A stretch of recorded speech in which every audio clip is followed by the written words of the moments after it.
So you guys, the rest of you who've done something with me before, and are kind of familiar with some of the concepts. What was it like for you? Any? Oh, Vishwas? sorry. Go ahead. Yeah. I'll do it. Uh, I did E2Go recently with you, and I could get your language, and I was very comfortable. But then E2Go I found very structured and like that. This I found in the beginning very abstract, like it was kind of getting lost kind of thing. But then from third session, yes, it was comfortable. uh, Second session maybe one of the reason I didn't attend first session, but then it is not that I feel, I mean, I'm very comfortable with your this thing. I don't know, second session I found very abstract and not getting connected kind of a thing. But from third session onwards, it was I'm comfortable, I'm able to connect. That's what I felt. I felt compared to E to go, this one more abstract actually, which I found it difficult. Abstract in the sense, not the content, the way you were going on, and the material what you were going giving, that I found like that. Uh,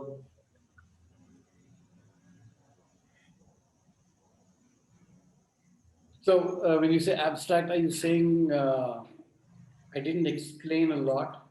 uh, no, you asked us to explore, and it was from us a lot, like I had expected you to give something and then answer, but here it started from me to get into something and find out, like that put me into a little Right. difficult place actually. Are you happy you didn't do deep instead?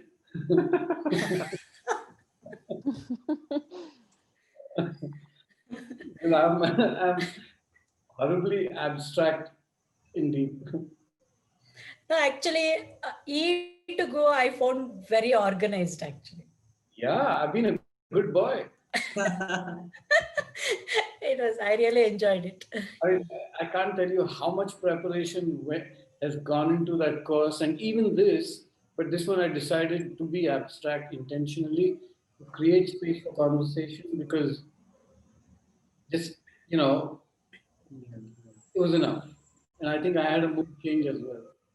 One thing I want to share here, you put me into a very uncomfortable place, but at the same time, you made me safe enough to come and tell me that I'm uncomfortable.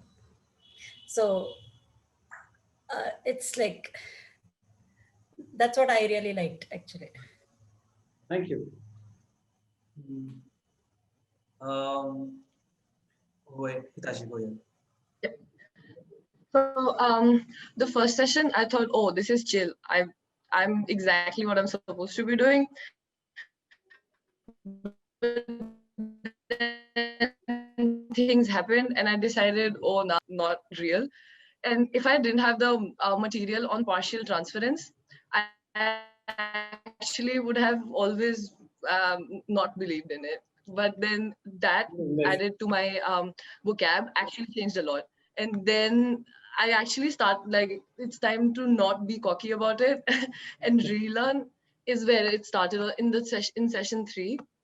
Because of course I lost all hope after session 1.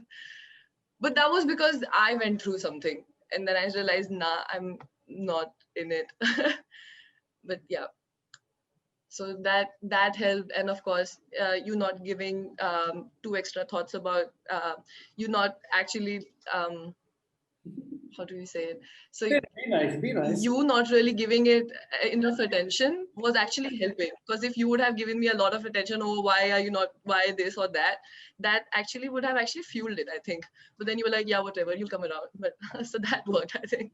I don't know if you did it purposely or not, but I'm wise. So, have you started reading? I have been reading since the first session, and hence yes, I read. Nice. Yeah, Varun.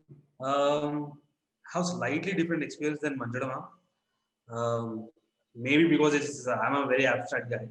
So for me, this worked much more impactfully than E2Go. I mean, yes, there was structure there, of course, but for me, I could understand much more deeply, where I can relate to the topics much more and others. Since I was able to explore, I just explored everywhere. But yeah, in the first session, even though I attended E2Go, probably because I didn't study enough that time. I found it very intimidating. Oh yeah, and so yeah. But after that, that was like a just how do you say?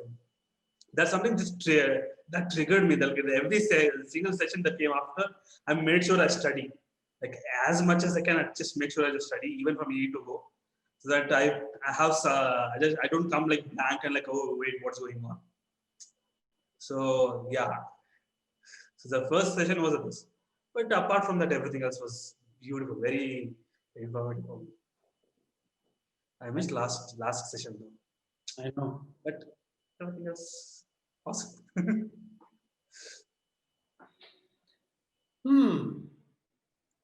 Yes, Monica.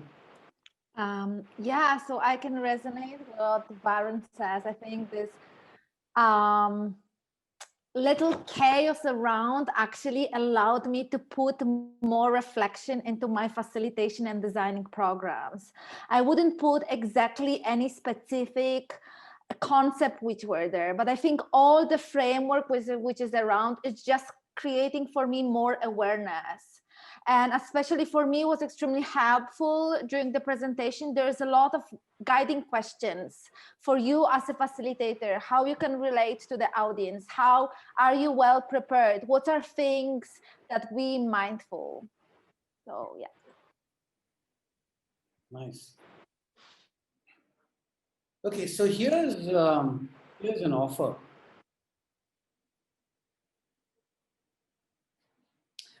So tomorrow is the last session for E2Go 3, and I'm doing it a little differently.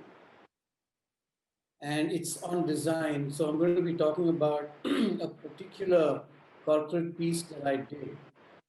And I've broken it into its elements, and I'm going to be sharing how you can use a concept such as the hero's journey to design something.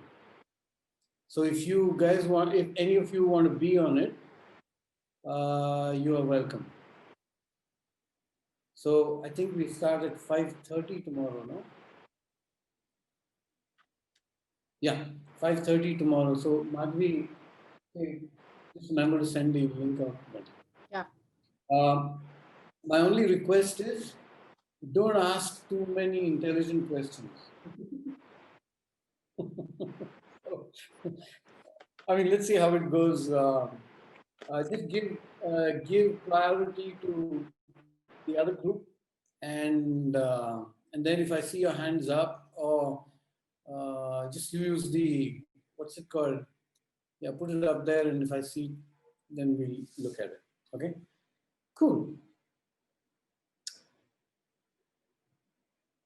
Are we ready? Okay, so you said share content before we do the scenarios. Yes? All right, here we go.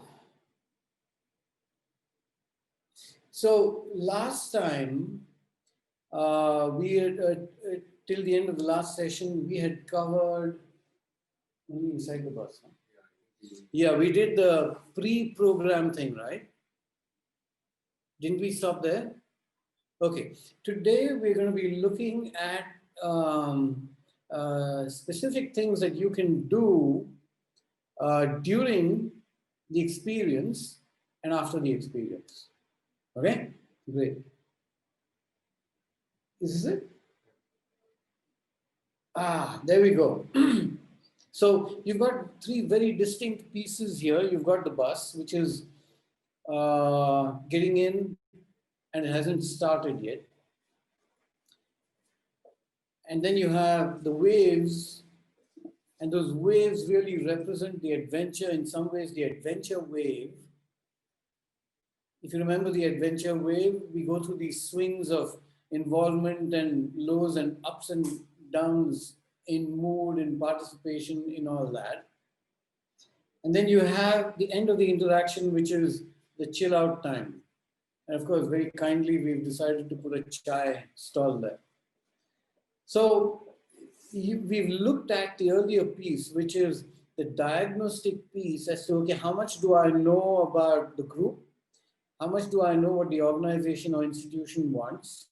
How much do I know about what people and individuals want? How much do I know about how to go about something? Will I be able to manage such a thing? And all this happens, and then we kind of walk into that space, and it's time to begin. So one of the first things you want to do is to think about the fact that you're going to be engaged as you engage your groups, right? And one of the dangers of being too engaged is losing it with the group. That means if they're encountering failure, then you go out there and you become your mothering self and you help them through it. And what we call rescue them through that whole process. And sometimes we do it directly and what I call shamelessly. And other times we do it manipulatively. So we kind of opening the door, but saying, hey, can you see something? What about that? Did you consider? You know what I'm talking about. And so something we've got to be really conscious about is who we are and how we are receiving what's going on with the group. Yeah. Now, I've talked about this in deep. I don't know if I talked about it in Need to Go, but there are two kinds of thinking that a facilitator can do. One of them is thinking in action, and the other is thinking on action. The thinking in action piece is what's going on with us when we are watching and observing what's going on with the group. At that point in time, if we allow the 50 questions that we've written down earlier in preparation to come into our heads, then we're going to lose the truth of the moment. And the truth of the moment is the ability to detach from where you want to take it and your objectives and your agenda to what's really happening with the group. Okay, so detaching yourself from that entire thing and staying there in the here and now. And there are some wonderful ways that you can help yourself, which I'm going to talk about here, so that you stay away from your history of where you want to take it in your personal agenda. The second piece is thinking on action, which is when the activity is over and you begin the review and the debrief, going back to your history and your list of questions and trying to pull out what appears to be the most appropriate question at that point in time. Right? So, what I usually talk about is, please remember that it's extremely important. The person who walks into that space is critical to the outcome. That we bring our stuff. Do all your preparation, your writing, your putting down the questions, detailing stuff, imagining what might happen, writing down what you imagine, all that. Write a whole diary if you want. But once you are with your group and your group is in action, throw that away. And that's what I usually talk about in deep as well. Plan to death and then throw it away. And that throwing away is one of the most critical and beautiful things that you can manage to do for yourself. because then you stay there. Okay, so we often forget why we're doing something, right? And we need to ask ourselves and stay aware of that. Like, why am I got them to do an activity. Yes, I have history. I know this is the best activity that will bring out that particular behavior that the organization wants or what the group needs and so on and so forth. But why am I really doing it? And the why is not something that leads you to the objectives of the activity or the program. The why is, why am I doing this? And probably the most critical answer for me has always been, my job is to create awareness. Full stop. It's not to point them in any direction. It's to be able to help them open their own doors and windows. Whatever insights they might get, they're critical that they come from the participants, not from me. Making sense? Okay.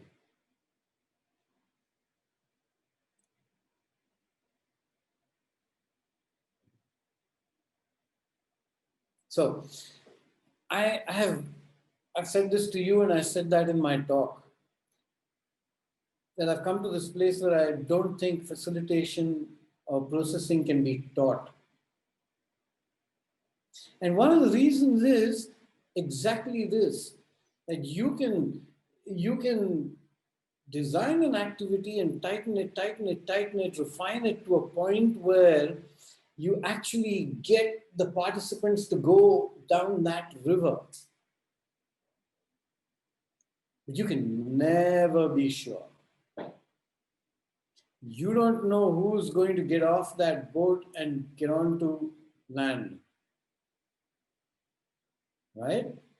And then what? So don't wait.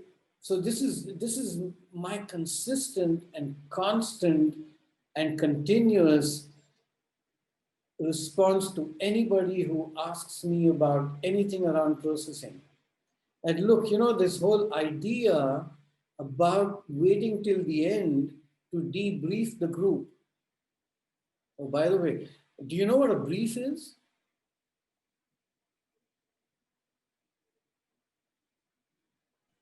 Do you know what a brief is?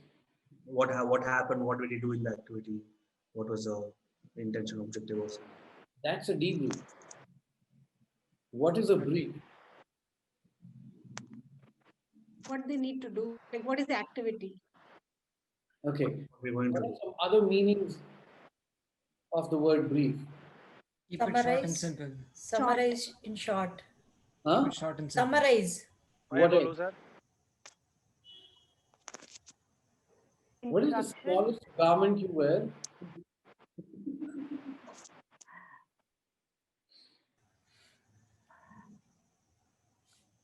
sharp and short.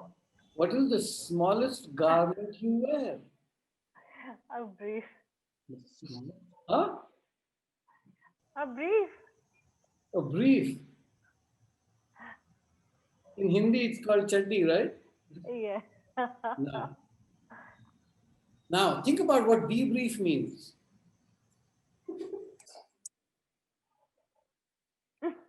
Now, wait, let's have a good laugh. Let's have a good laugh and then let's look at what a lot of debriefs sound like. And I'm not telling you a lie when I tell you that I still hear facilitators who will see something going on with the group and then actually make a comment like, Monica, apologies, but I think you will understand this. Chalo, unki chaddi utar dete hain. You've heard that in Hindi, right? Yeah. When you want to take somebody's case because they did something wrong or whatever, That's the comment that's made. And this whole debrief comes from, okay, now joke over. So here's the thing. The debrief is at the end of an activity.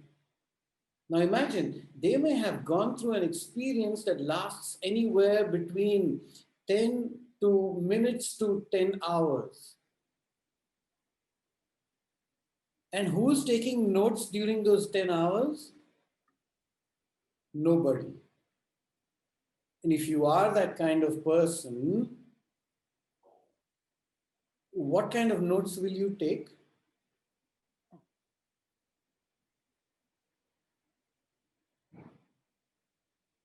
Tell me one thing that you might write down in your little notebook that you carry around for 10 hours.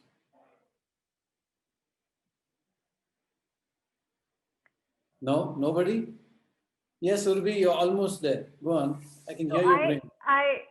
So I had an experience, Vishwas, wherein I was co-facilitating, and this was gamification kind of stuff, and this was happening because the purpose was to do TNA, and it was crazy. I can relate so much because why I share this right now is because I wrote a lot, and it was all crap. We were actually running around the room writing the observation that this guy is not talking, this guy is talking, this guy said this about solving the problem.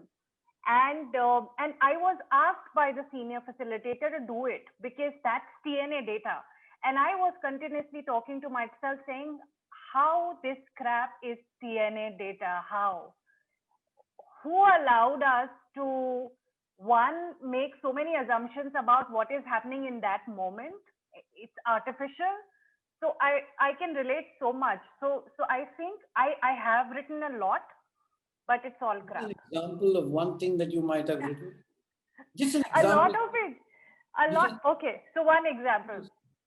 We were trying to assess them, the group, on whether they can communicate openly with each other, the team that they work with. So the actual team. And one thing I remember I wrote, because I was forced on a gunshot, I think. One thing I wrote was, while the challenge was happening and they were on an alien ship, the captain of the team was talking and everyone was taking instructions of the captain. So one of the participants, he kept side talking, but he did not talk to the leader, the captain. So I wrote, Ramesh did a lot of side talk, but is hesitant to talk to the leader. Maybe he lacks self-esteem or he doesn't have confidence. Okay, now let's just take that one situation and one note that you made, right? And then you notice 15 minutes later that this guy actually steps up and talks to the leader and completely changes the course and direction of what happens, right? Now, Yes. so much waste of ink. Exactly. Yeah, right. Yeah. So here's the thing. I find that, yeah, this whole reflection thing is critical, but it doesn't necessarily happen only at the end of something. The power of reflection is being able to catch somebody doing something in the moment. Okay? Now, example. I've noticed Ramesh talking, and I say, okay, guys, stop. What do you notice happening? And they don't know what you're talking about yet. And the intention is not to tell them. Okay? So now that Surbi has explained the scenario, let's practice some role play here so I can demonstrate what this is all about. Okay, guys, stop. What did you notice happening? Did you notice what happened?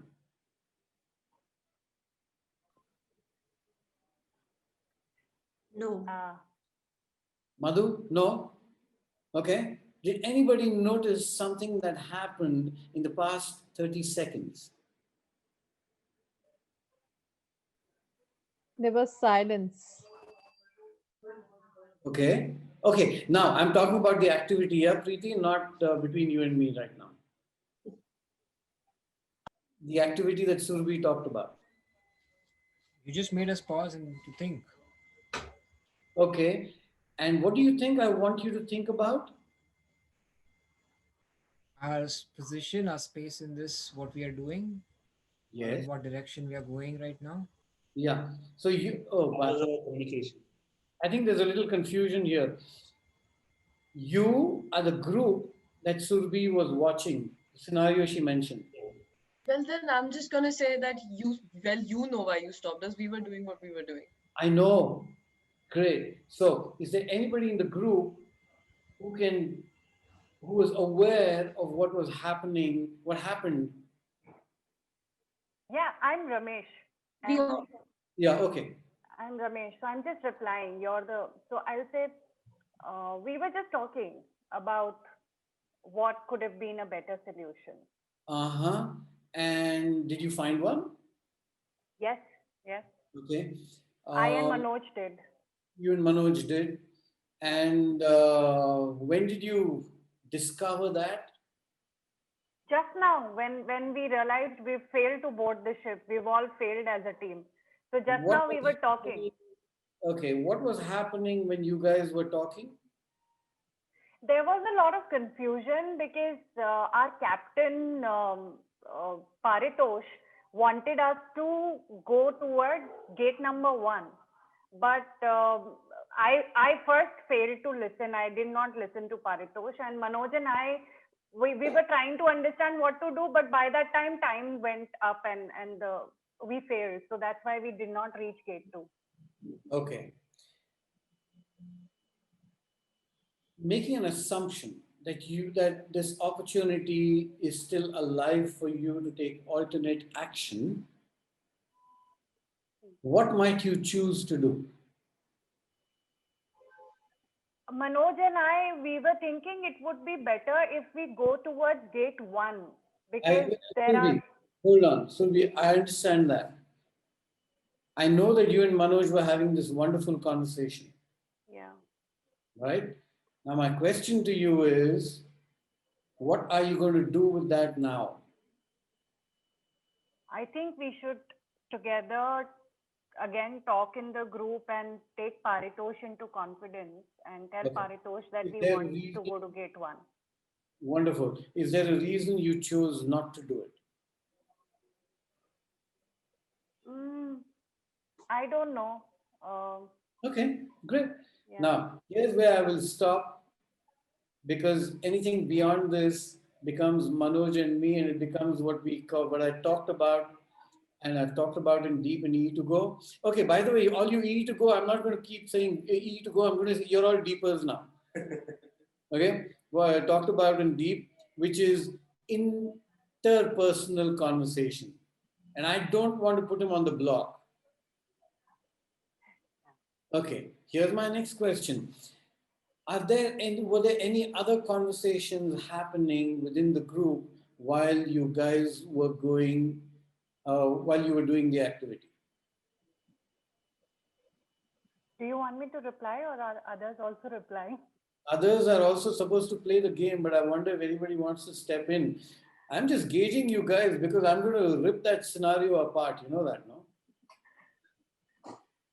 So others, team, everyone, I'm also just making things up. Oh, So you can we call know what yourself. happens.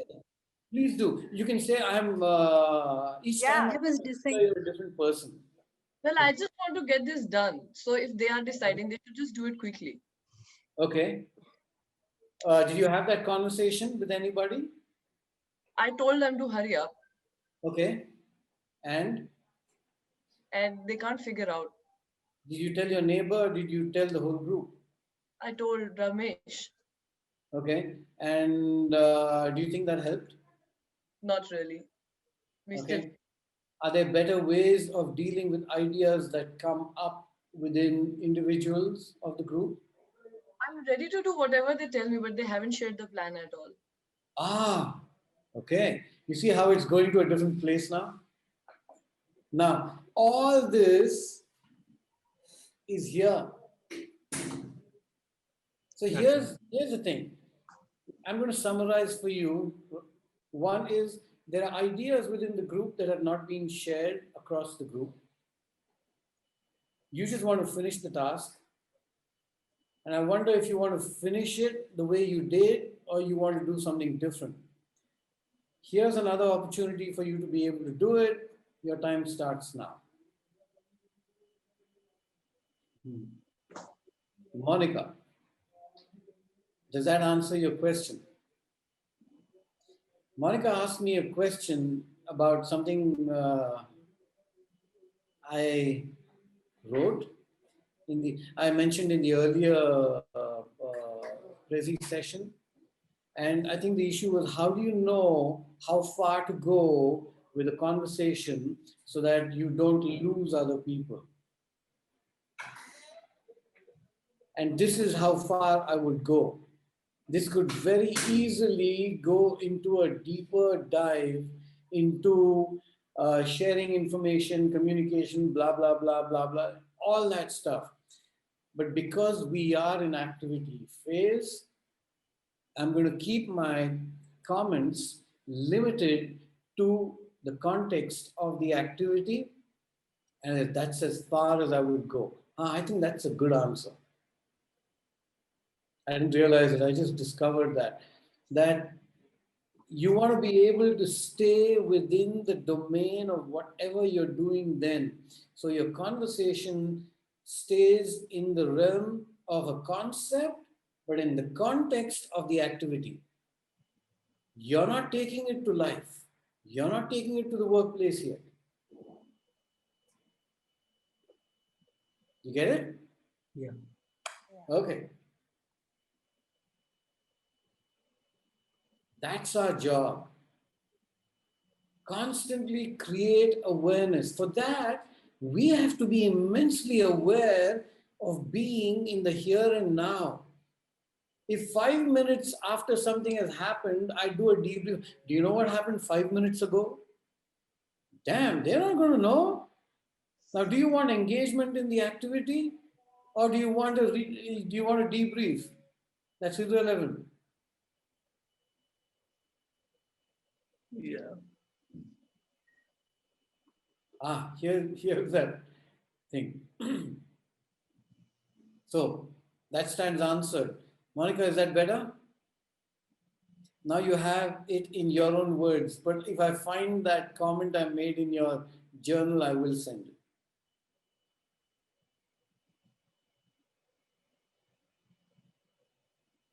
it. Okay. Give me an example of don't make meaning yet in the context of the conversation we just had about the group. Give me an example.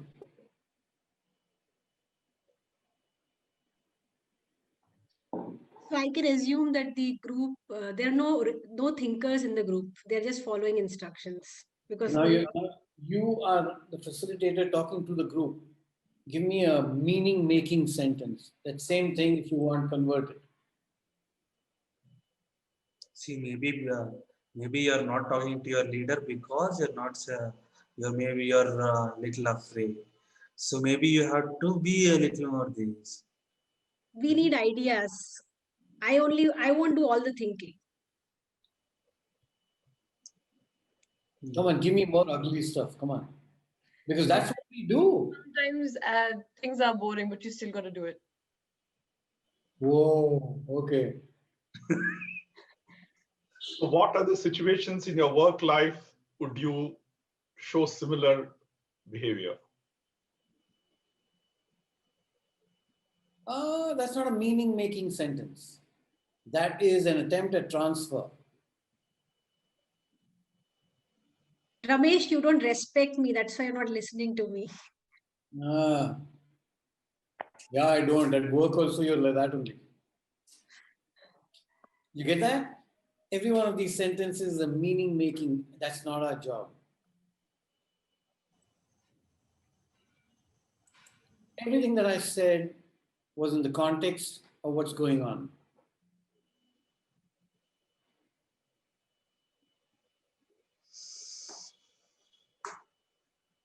What would be what question would you ask to get that meaning making from them rather than yourself?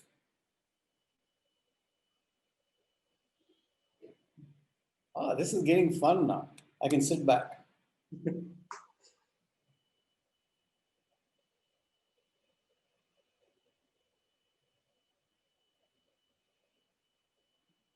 Yeah, the question that you asked that time. Why Again? why didn't you go to your leader when you asked during the conversation? No, you've got to role play. Guys, get into this shifting of roles, okay? When I ask you a question like this, I'm going to play audience, you're going to play facilitator. Okay, okay. Ramesh, why are you here? Sorry? Ramesh, why are you here? You told me, my boss told me to be here. Man. Exactly. Why didn't you share your idea to your leader? What was the hesitation? What did you do just? What did you just do? What? Dangerous. What did you just do? Yeah, Say that again. Say exactly what you said Made again. meaning. huh? We made You meaning. don't know what you did you? I just asked. The thing was Ramesh was not able to speak to the leader, But so I then, just asked him why wasn't he? Yeah. So why weren't you able to speak to him? What was the hesitation there? stop. What did you do after that? Right after that. You You gave meaning. Oh, okay. You use the word hesitation. Oh, okay. You see you use such a beautiful shot. That's the 4S question. You got it, and then you swallowed it.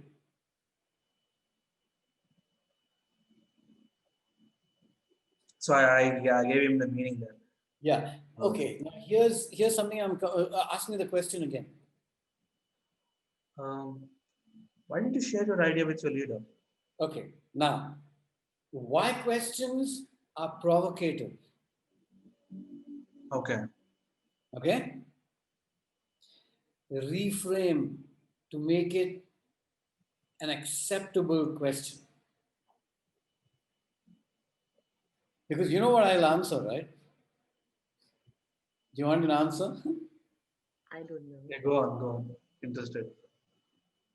Ask me the question again. Same question, right? Why question? Okay. No point, man. Oh.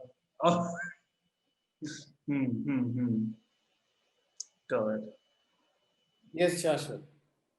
What holds you back from sharing this idea with your leader? Meaning making. Could I we just rephrased the why. Yeah, but I know. holding back. What made meaning and said, what holds you back? Is something holding you back from sharing this with your Holding leader? back itself, that part itself is a me giving meaning to the conversation. Presumptive. Is it a group activity or individual activity? Group. Are we working as a group? We're trying. What else can we try to ensure it's better?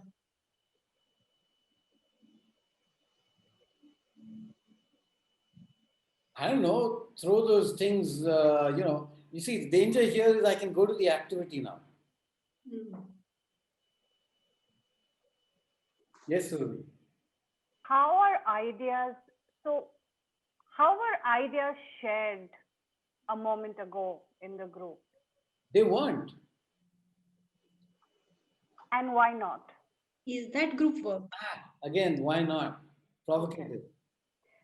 Can we just ask what can we do to make this work? Yeah. So, what needs to happen to be able to share ideas? Make that. You see, it's like, have you ever seen a snake catcher? Yeah. It's really careful, right? And there's this serial where this hugely tattooed couple, I don't know if you've ever seen it on National Geographic, they're in Africa and they catch these king cobras and mambas and all that. When he's catching that thing, do we have any wild? Okay, here's the head. He's really careful. Why is he so careful? Because then we are manipulating the group. Because the snake is going to come and bite him otherwise. Simple. Okay. So when you are going for that head, and right now we are in that place where we are going for the head. Okay? Make it sharper and sharper and sharper to a point where there is no place for me to be able to escape. I want you to get me to that place. Anything interesting Do you want to share happening? any ideas? How could you share these ideas? Do you want to share any ideas, Ramesh? Million ways of sharing ideas. What idea can you share right now to the group? What idea would I share? Right now for the activity. Yeah, For the I think current, hey, look, I have a solution. Why don't you just listen to? I know I have a solution. I've heard 3 other solutions, and just nobody is listening to anybody.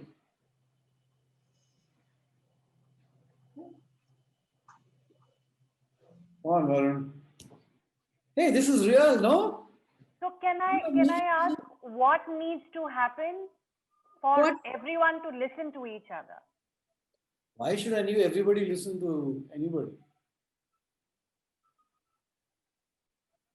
Can we agree on some norms on how to work as a group? What for? Presumption. Anything interesting happening? Yeah. I mean, this whole idea of a team and all is only in the book.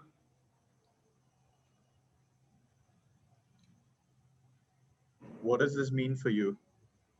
What does what mean for me? Whatever you just observed. Hello? Remember, the snake catcher,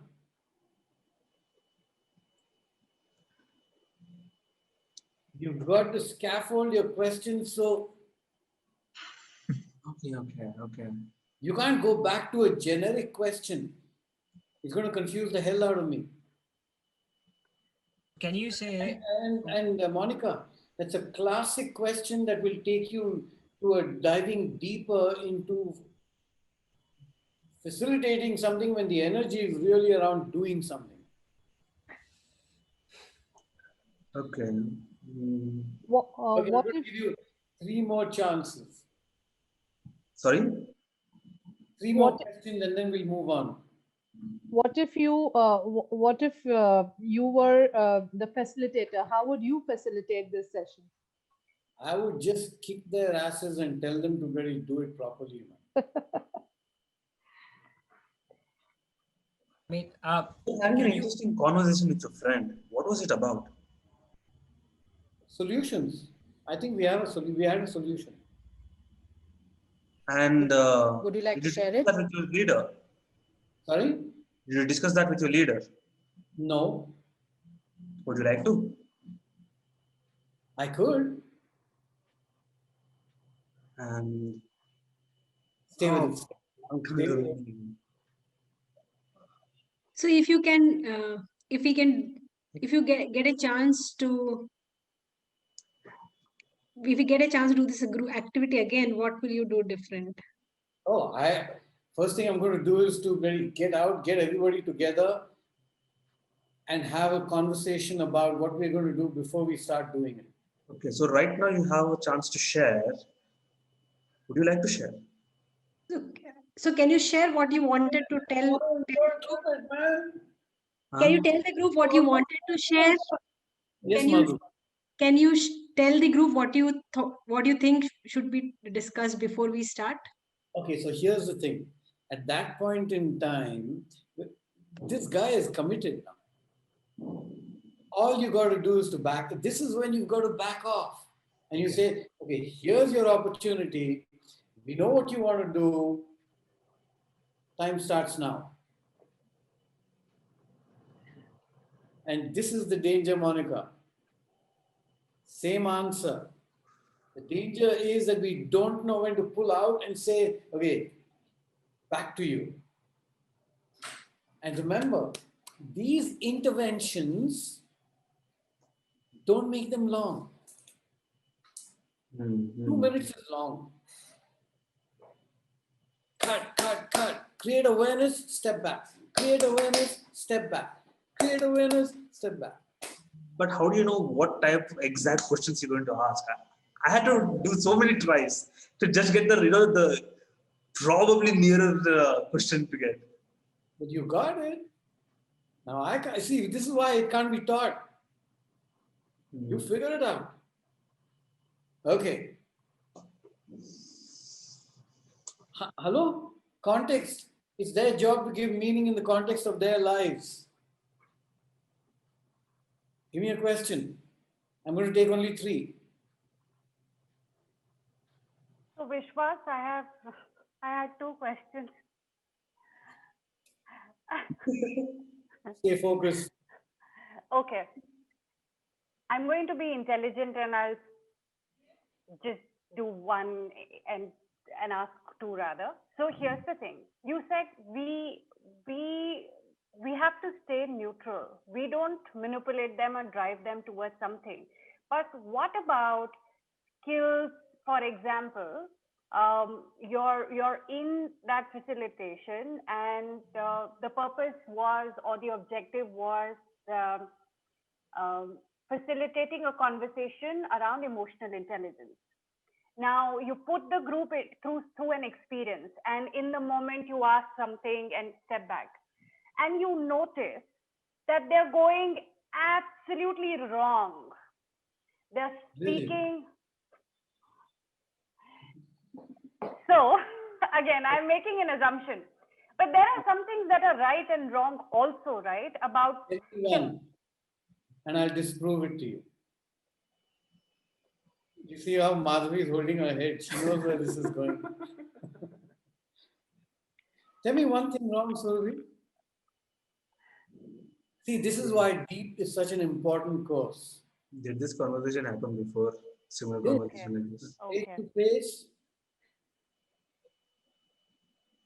Okay. Okay. Then you're not in the moment, are you? You've lost it. You're in the right and wrong. You're in this needs to be done. That's where I need to take the group. You've already lost it. It gets more and more abstract. Is this true for hard skills as well? Give me a hard skill that you're talking of, and I'll. No. Not necessarily. Give me a hard skill. Like Excel training. Okay, great. Then my question would be much sharper, and I'd say, what is it that we've learned that you can apply now?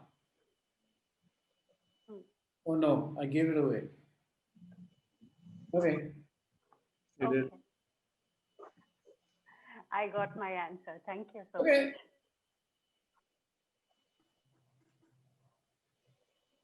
Okay. Don't take the fun out of an experience. Okay. So this is all during the experience, right?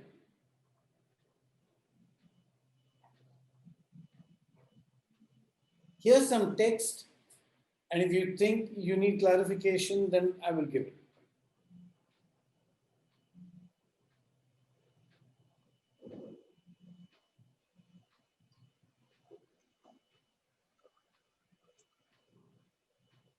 There's a lot more, and we covered it in one of the sessions earlier, remember? And the thing is this, don't try and get to, the problem is that we think we can get to know our clients and design something really nice. Here's what I've found. You can know the color of their underwear, but you will never be able to figure out what they're going to do at a particular time through a particular activity on a particular day. No way. And if you don't know what I'm talking about, all those who are married, you know what I'm talking about. You don't know what your spouse is going to do tomorrow, or how he or she is going to respond to something you ask or say. And we think we can find out enough of a group. No chance. I'm in some ways destroying a lot of ideas that have been out there in the market for a long time. But those of you who watched my talk know what I'm talking about when I was invited to find my personal philosophy. And I'm kind of coming to that place and I'm saying, damn, I can never know who these guys. Generically, yes. Okay, it helps to know whether they're 15-year-olds or 40-year-olds or 80-year-olds. It helps to know if they have any challenges. It helps to know all that and do it by all means. And design for it if you want, by all means. But don't go there expecting something to happen the way you imagined it. The day you do that, they're going to go and prove you wrong. Got it? Yes, Surabhi, you still want to fight? I feel somebody has shot me. Like, So here's my point. Ask all the questions that are relevant. Design for it, by all means. But let it go.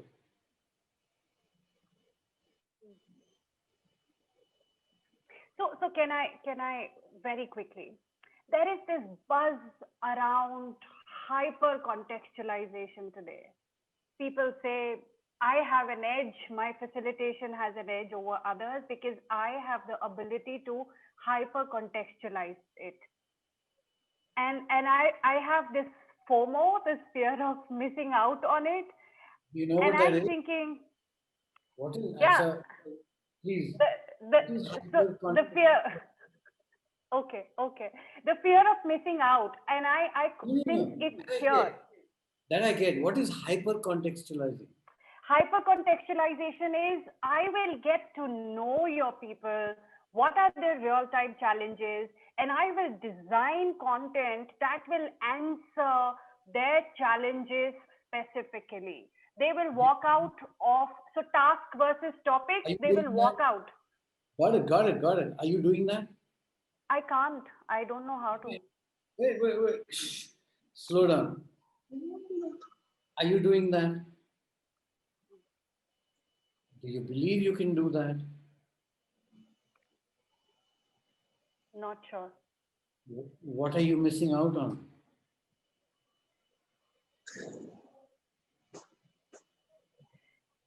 Because when you follow a lot of literature around learning, performance, there is now this thing that all of it will fail if you'll not focus on task. And for that, you should know these people who are going to walk into your program. So hence this missing out, this fear of missing out, because just now you've made this statement, we will never be able to know, and hence. Sorry, I apologize. I will never be able to know.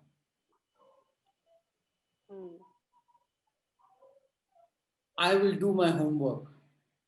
Yeah. I will find out which brand of toothpaste they use. And I will design for that. Okay. But point comes when I've got to let it all go. Think about, these are the people, these FOMO types that you're telling me about are the people who are saying that I can change the whole world. That's what they're saying, no? So please put Gandhiji here. Poor man, he also couldn't do it.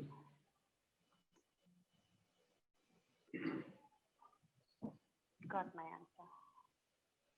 So Vishwas, when you say plan and let go, Basically means you're going to follow the structure, but at the same time, you'll be completely flexible for whatever changes that's going to come, and you're going to address that change. It's called open to outcome. Mm-hmm. It's a concept we cover in deep.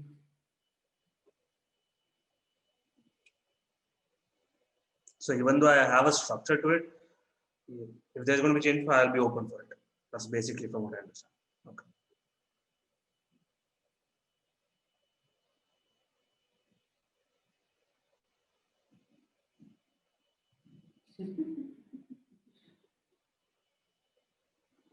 You know, I each time I see that word control, no, it reminds me of a movie, Sanjay Dutt and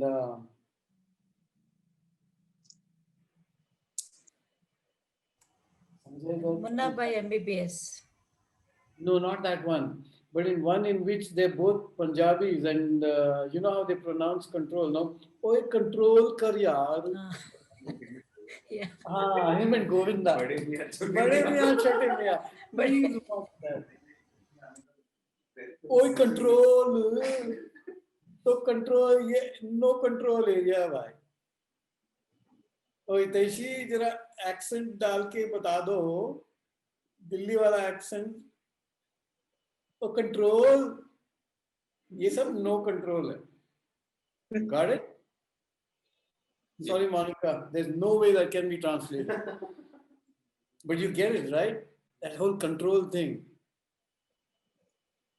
Is it right to say that whenever we are bringing expectations into programs, into activities and toward participants, automatically we're not able to give away the feeling of control?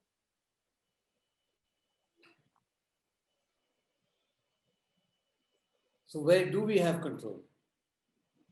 और control करना है इधर कर.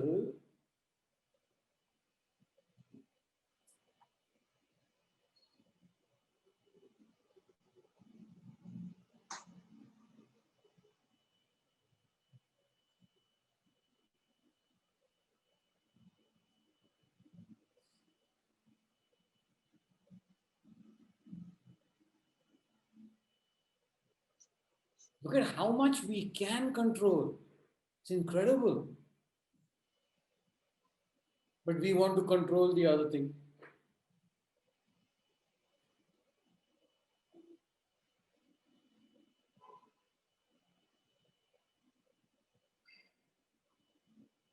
Monica, are you one of those people who prints stuff? You got a file? I'm one of those people that write notes after the slides. Got it.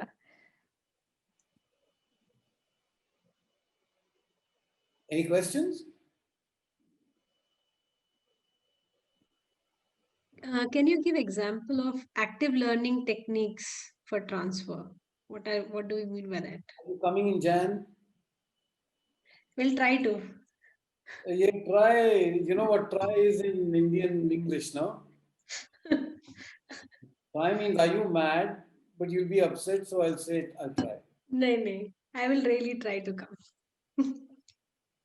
Because I can't teach you active learning techniques or active reviews for that matter virtually.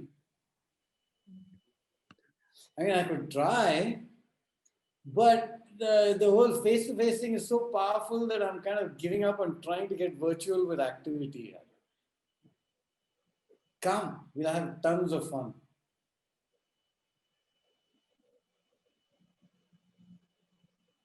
And some of them are brilliant. Go and Google Roger Greenaway. A couple of years ago, a double couple of years ago, he was in India and he did workshops, I think, in Mumbai and Bangalore. So Roger Greenaway. No more green. Okay? Questions?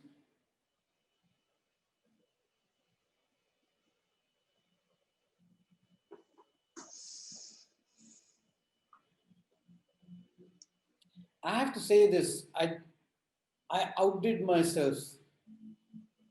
This whole questions the educator could ask themselves.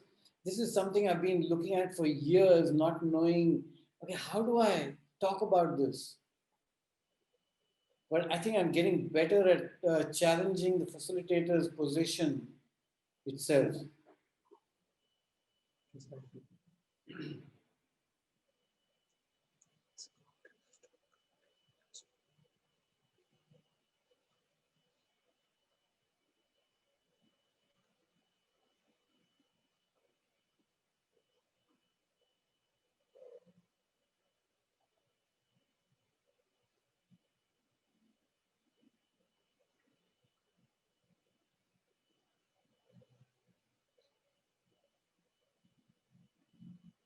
See, one of the tragedies of this experiential method is we think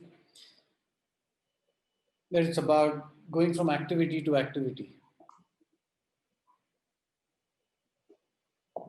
I'm going to give you half an hour, and at the end of half an hour, you just grab everything and you run to the next activity. I just imagine they're not used to playing with all these toys.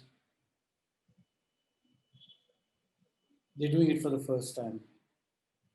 And then we are measuring them on the basis of an outcome from a methodology that they are not familiar with. There is no scenario in life, and not in my 30 years have I experienced a scenario in which a group solved a problem successfully that I could not poke holes in.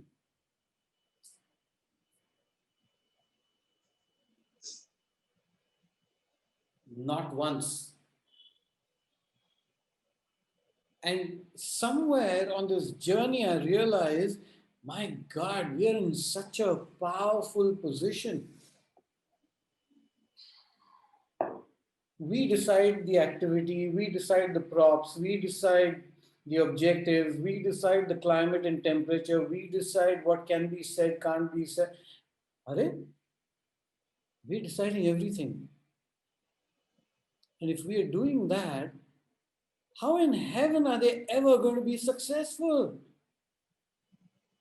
No chance. Okay? By the time they begin to explore an idea or a solution, and I've lost connectivity. Is everybody still there? No. Yes. Okay. By the time the group has got to a point where, no, you all went so still, I thought you'd frozen.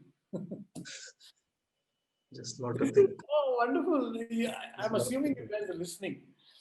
Okay, I'm going to say it again. Important. By the time they've figured out what they're supposed to do, why they're doing it, how they're going to do it, and they start doing it, it's evening.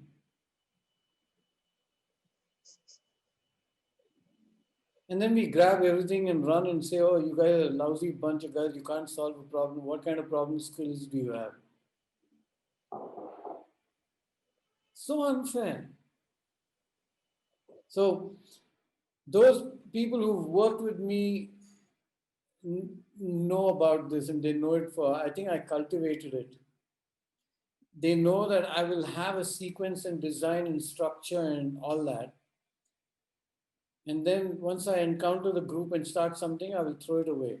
Because one activity might consume the entire day.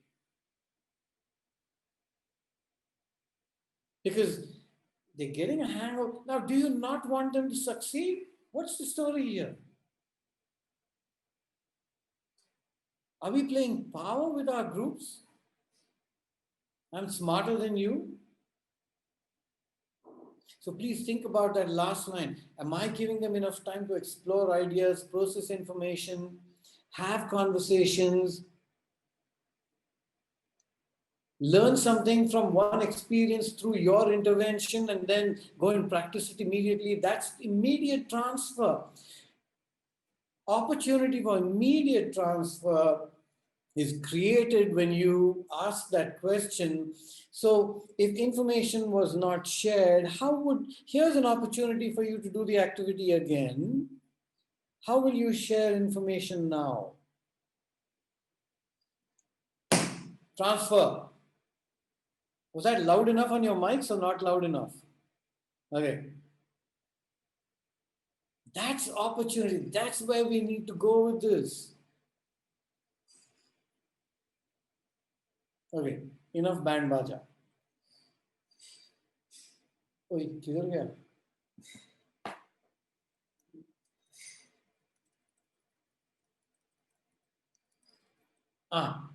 Okay. Got it so far? Anything you want to say and ask? Okay, the last one is I I took like 50 sentences to say it.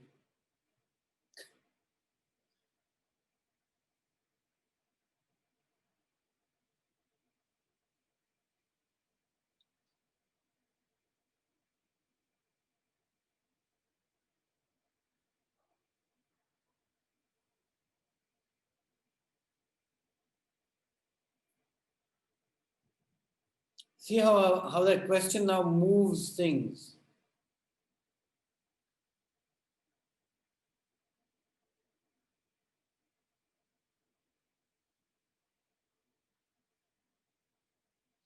I've begun transfer here. Are you sensing it? Yeah, yeah. They can connect for current and future.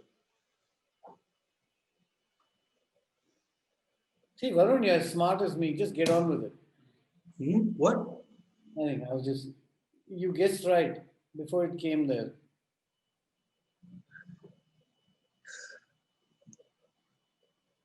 Okay? So you see how it's moving.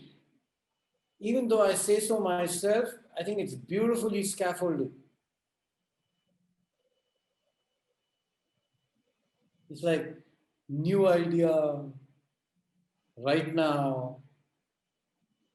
What is it similar to? Where could you apply it? Okay?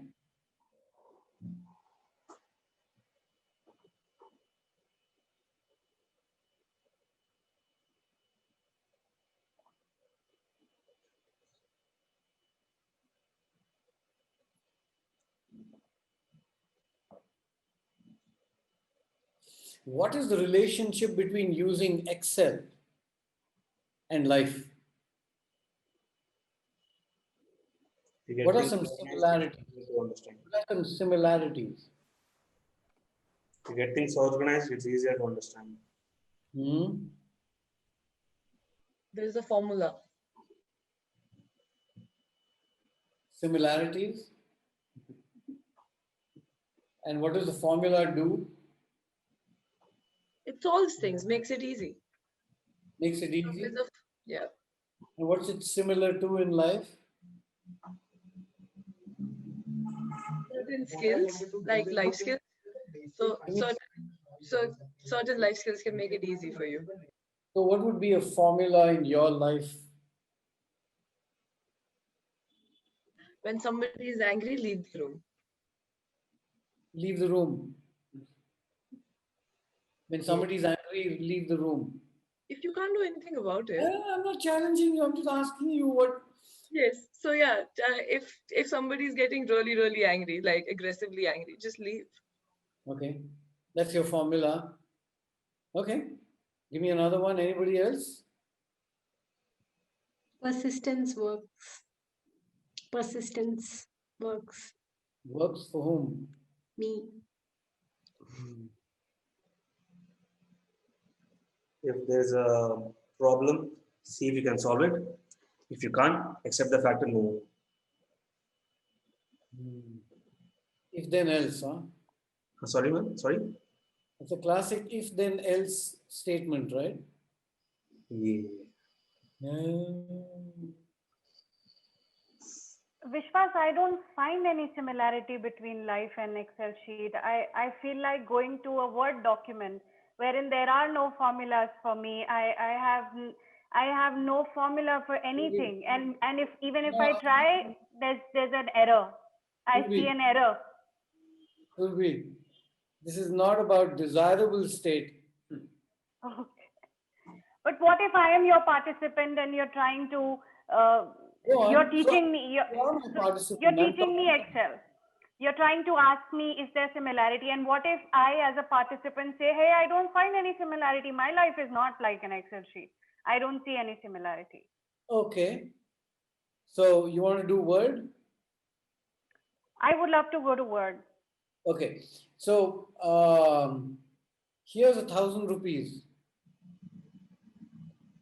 Go and buy.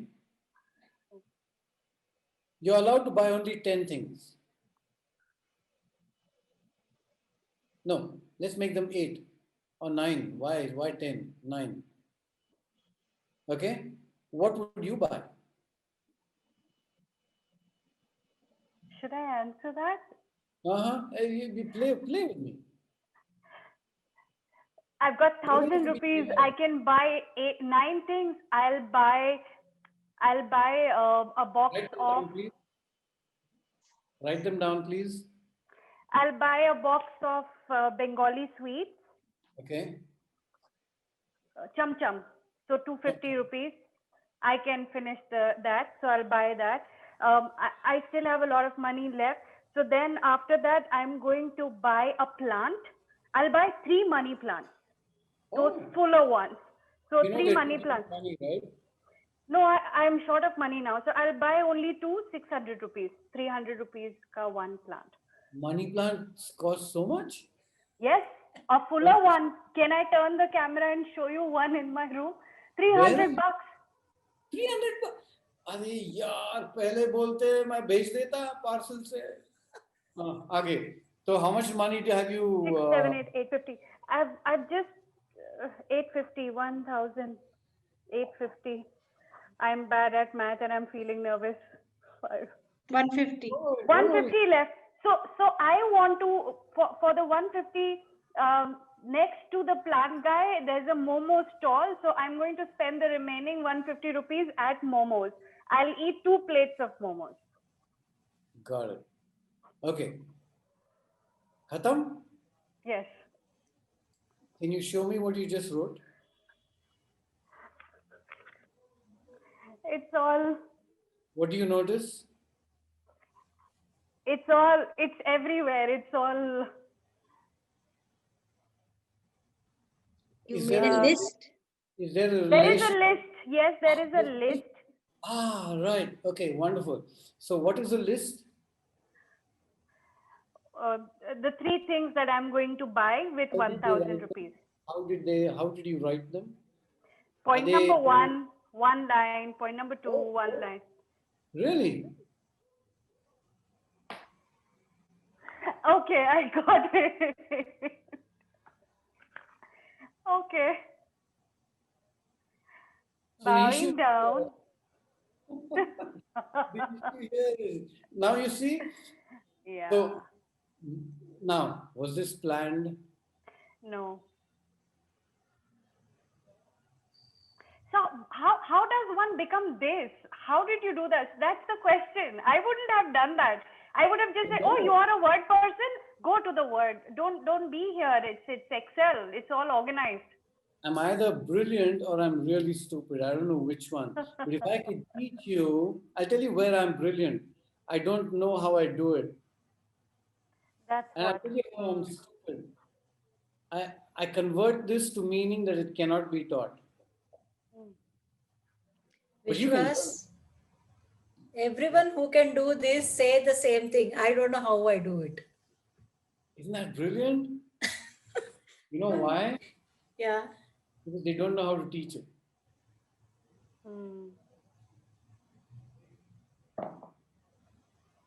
Point proved. Yippee!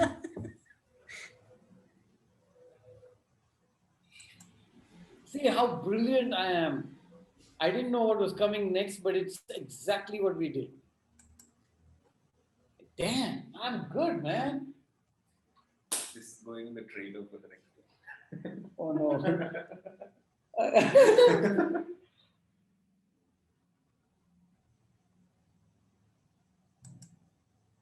Oh, I need one too. Okay, which of these filters is brilliance? I know which one. I can't see from the background.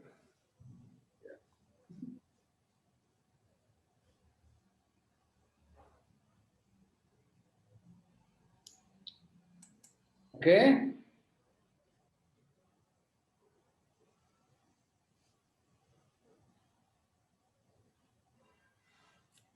These are examples of how you can get people to put into. So I'm going to lean this side so that halo shows all the time. Yeah. Because otherwise you won't be able to see it. Got it? Okay. So this is just a sampling of what can be done while the experience is going on. Okay? What's the time?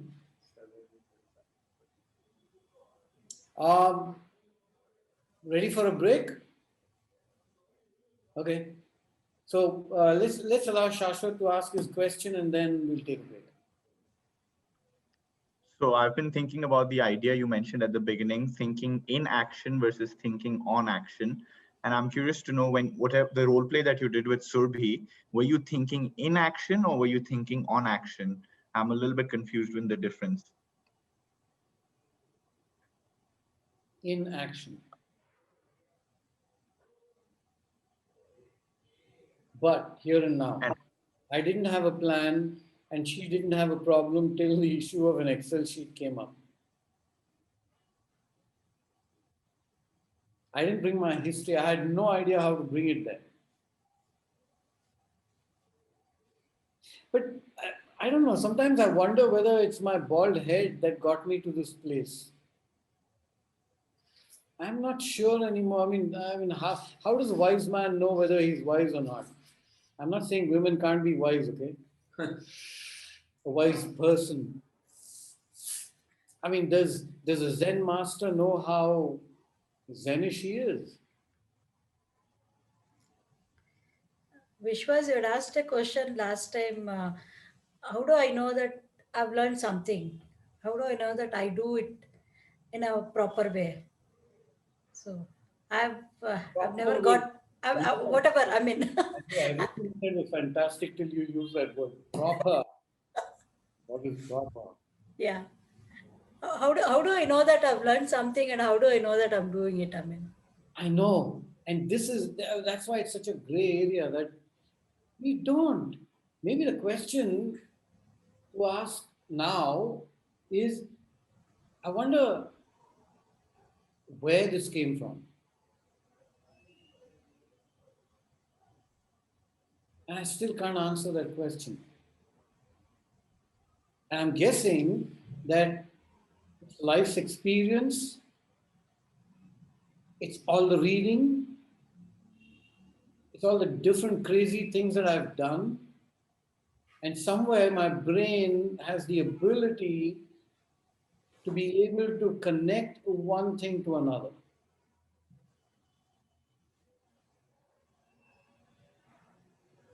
Okay, I'm going to. Hey, have they seen our hero's journey? Video. Okay, I'm going to. So 5 minutes you can have off, and then, or I'm going to play you a 5-minute movie. Okay? And I don't know why I feel like doing this, but I think it connects to everything that we've said so far. Just a minute. Winkler, yeah.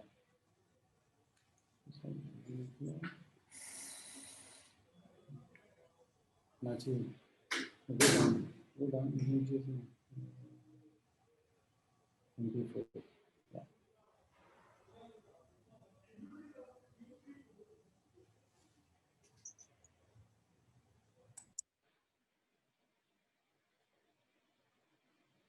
So after this, you can take a break for 10 minutes. Yeah? Okay. Yeah, you need goggles, Surbi.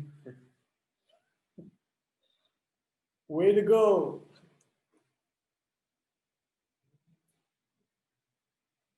Can you hear? Sound, please.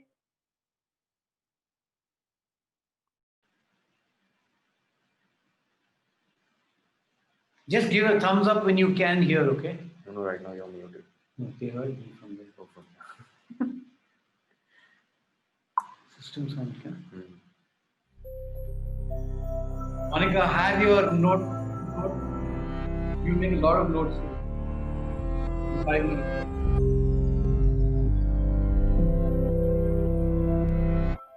What do Harry Potter, Katniss Everdeen, and Frodo all have in common with the heroes of ancient myths? What if I told you they are all variants of the same hero? Do you believe that?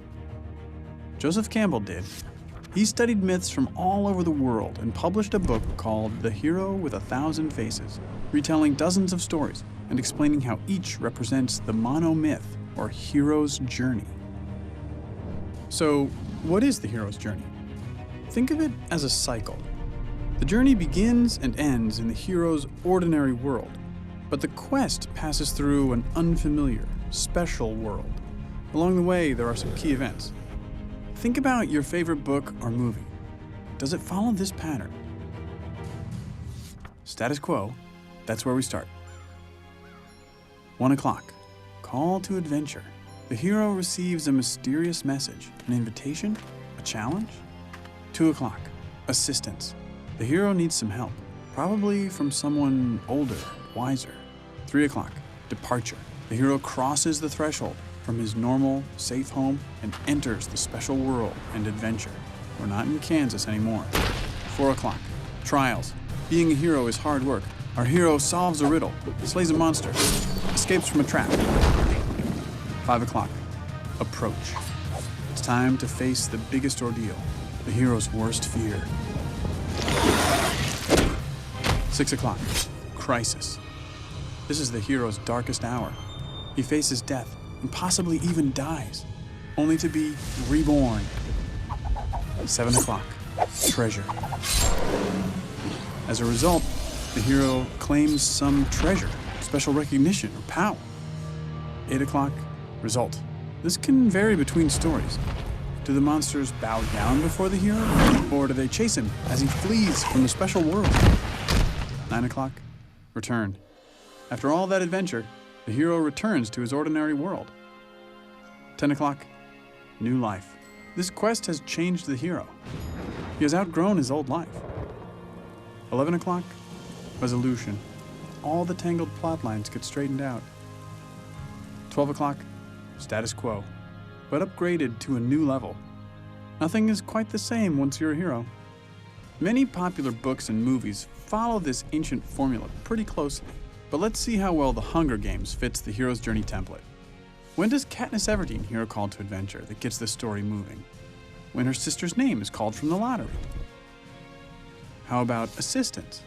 Is anyone going to help her on her adventure? Hey, Mitch. What about departure? Does she leave her ordinary world? She gets on a train to the capital. Okay, so you get the idea. What do you have in common with Harry Potter, Katniss Everdeen, and Frodo? Well, you're human, just like them.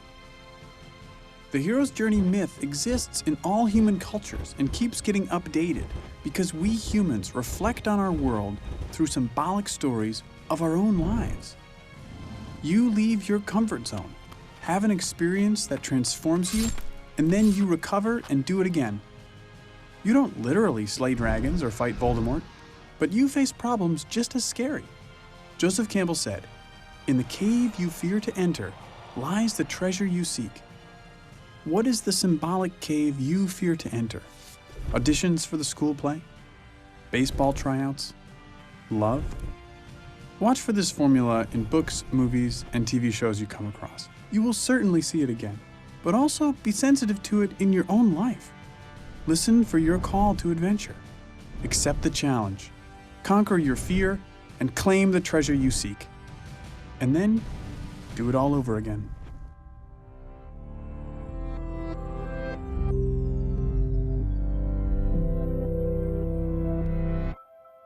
Take a break. We'll play some music for you.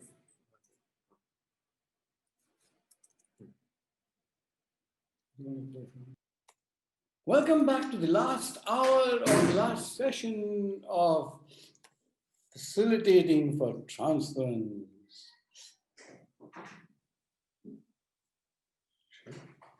Yeah.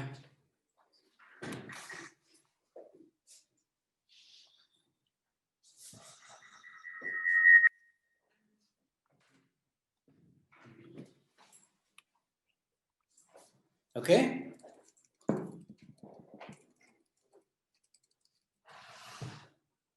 So the last piece, your students come, you do your thing, you've prepared, you've done everything that you could this far. What more can you do?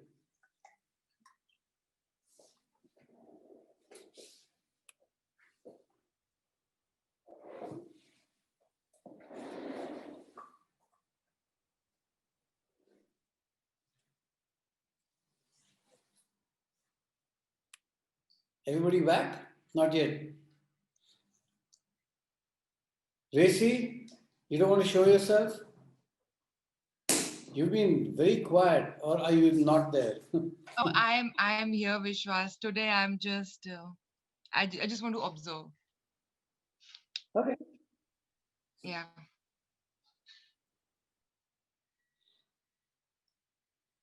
We talked about this in the first session. A gentleman sitting in the room just asked me a question which I'm going to throw at you. What is it you want to know? His question to me was, ये सब कर रहे हैं आप, you've been doing this for 30 years. Has anybody got it?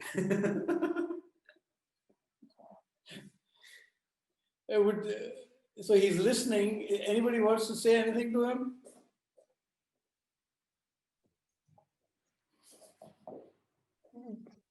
Yes, Madhu, I can. थोड़ा थोड़ा transfer हो रहा है. Anybody else? I've picked up some droplets from the ocean, but there is an ocean. Vishwas, my son has started sharing his fears with me.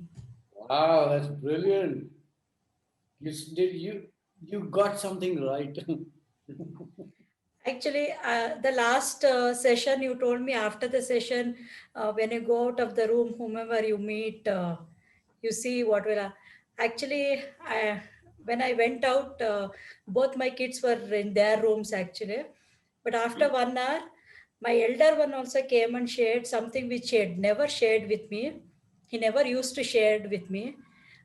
He had gone to play cricket match, and then he was dropped and he was very disappointed. He came and shared, and then he said, I don't want you to tell anything. You just have to listen to me. And then he was just there with me for 10 minutes. Even he's teaching you facilitation. And after he went, my younger one came and he shared something which he never used to share with me earlier.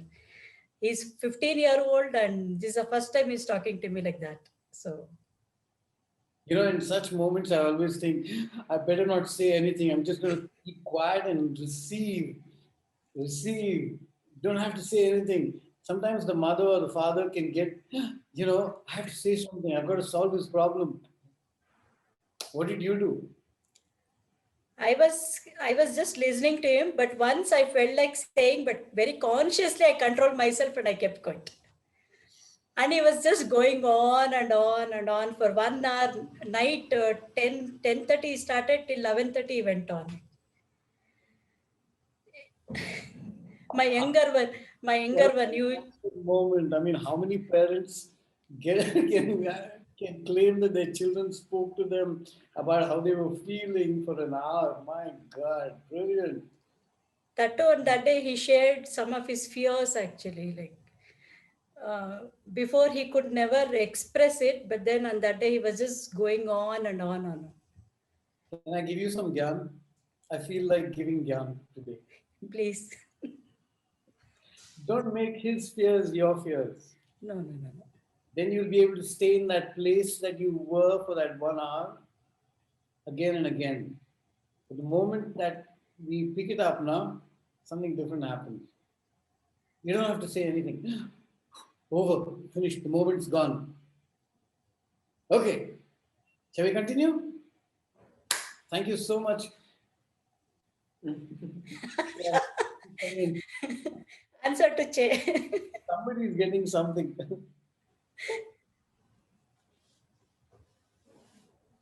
So we talked about this, but now see it with new eyes.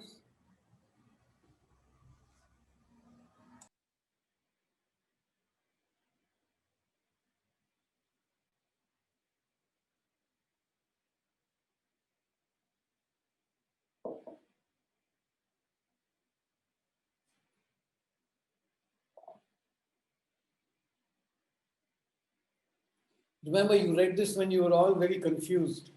Session 2. Is it making more meaning now? See?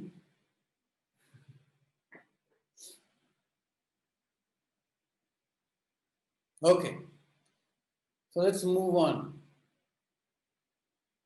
This is what you could do.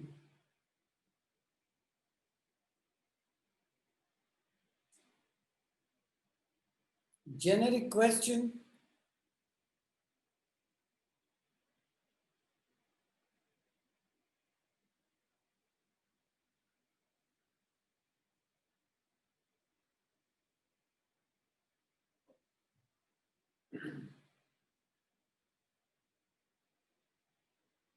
How many of you have experienced this?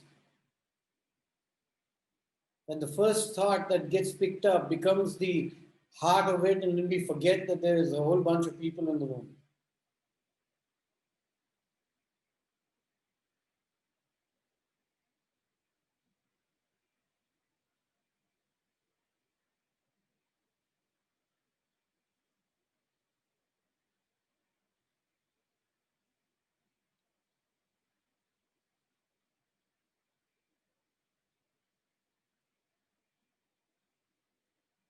Okay?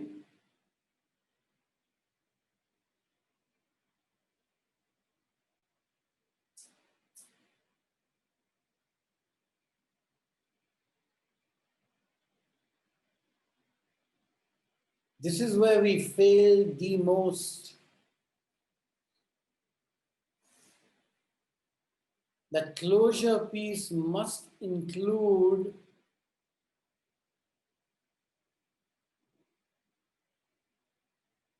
making things what we call explicit, spoken, said, not just somebody saying, yeah, now I know what you mean.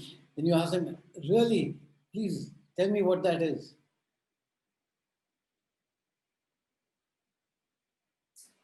Have I told you about wow, really?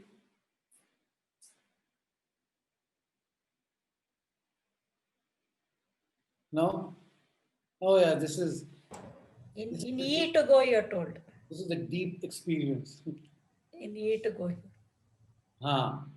So I'm just going to share it because it's one of the most fabulous approaches to anything.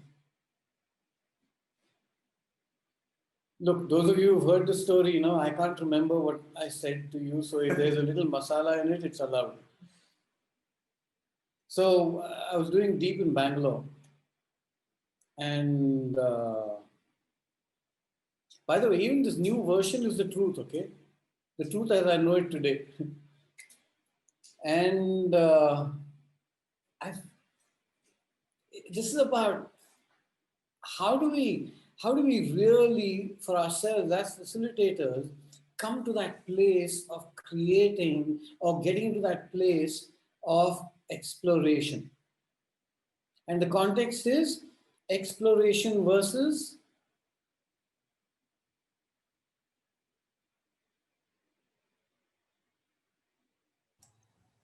Curiosity. Curiosity and exploration are in the same space. What is it that kills conversations? Imposition. Huh? Imposing ideas. And where does imposition come from? Action. Sorry, Madhu? Action. Making meaning. Assumption. Assumptions. Assumption. Conditioning. Where do assumptions come from? Conditioning. Conditioning. Oh, your conduct and conditioning. From my this. Okay, the right answer is perfection. This is the answer, and this is how things should be. Yeah. Right? So, exploration versus an idea of perfection.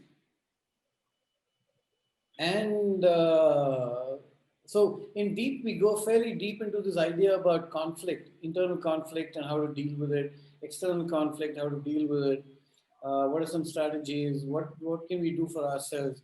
And one of the concepts is that, if we stay in an exploratory state of being, then conversations open up. But if I hold on to my opinion and my idea, then I can't hear the other because I have an idea of perfection, of what is right and wrong. And any pain, anger, resentment, grief, guilt, shame comes from this idea that there is something that is right and I'm not there. Okay, so we finished all that. A month went by.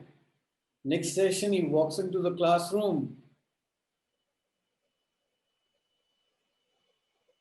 And he just looks at me. He doesn't say anything and he goes,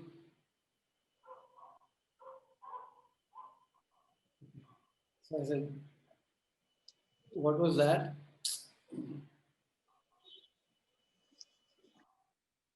So right through those 2 days, he did it. At the end of 2 days, I said, yeah, what happened?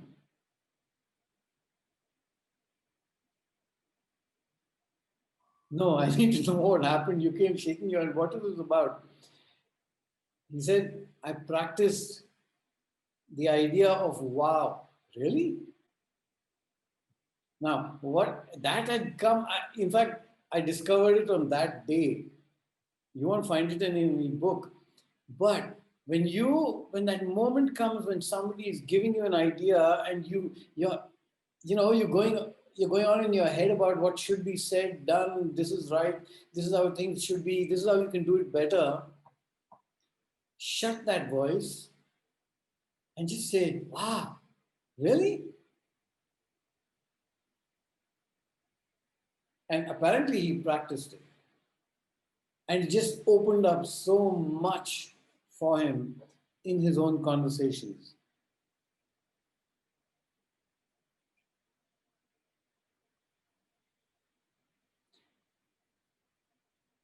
Why did I give this story? I have no idea.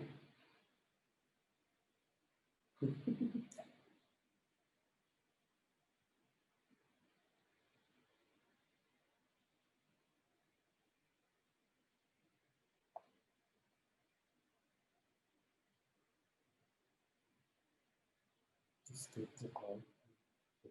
Okay. Just ask him.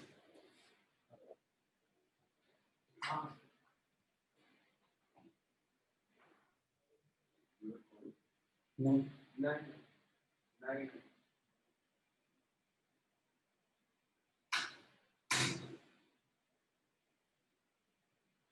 Okay.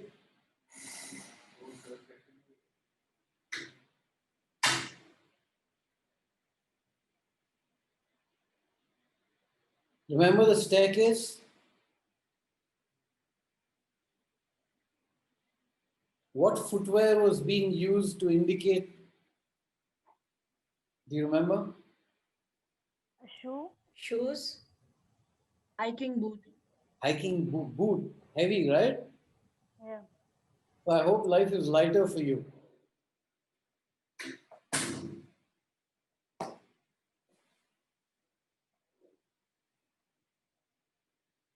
Do they have intention?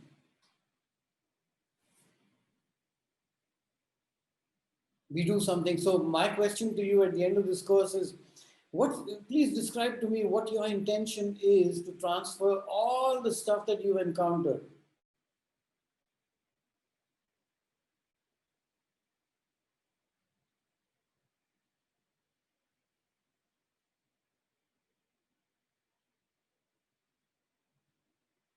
When you begin practice and application, you will encounter, you'll bump your head along. It's okay. Nobody ever got anything right the first time. And if they did, they probably couldn't get it right the second time. So that's part of the natural process. Just keep going at it. Don't measure yourself on the basis of whether you got it right the first time or not. You're bound to fail. It's okay. That acceptance that I'm going to bumble along on this journey and I don't know how long it's going to take, which is why I say this, right?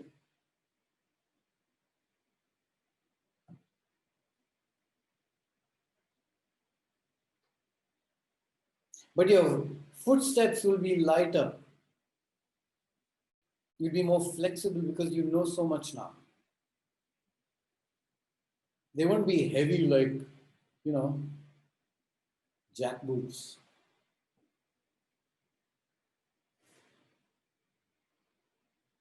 Don't be disappointed that all of it is not being transferred. Even if you can get one thing going, no, it's enough. Even if you can shut up when somebody is talking and say, oh, it's my time to receive, you've already transferred something.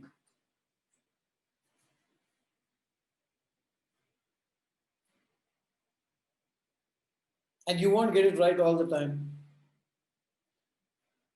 When your son is talking, you'll be listening very nicely, lovingly, your full consciousness alive. When your husband or wife starts talking, different story. See, look at the smiles on that screen. You know exactly what I'm talking about. Oh, it can be boyfriend and girlfriend also, okay?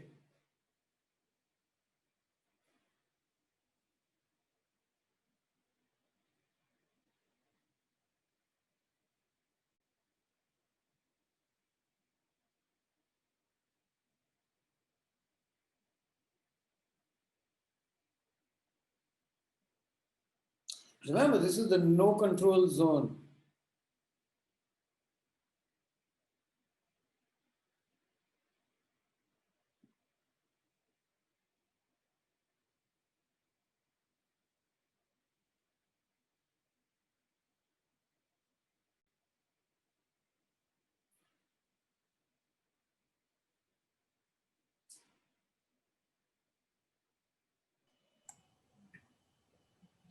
So apart from intention, where we motivate, everything else is what the participant does, which we don't have any control over.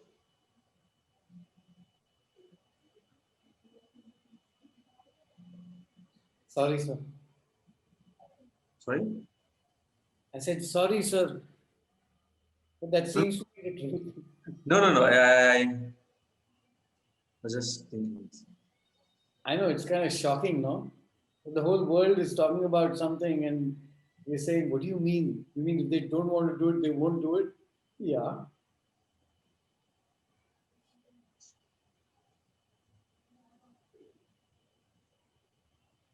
Vishwas, I have a question here. On the one side, we're talking about increasing risk of failure to transfer.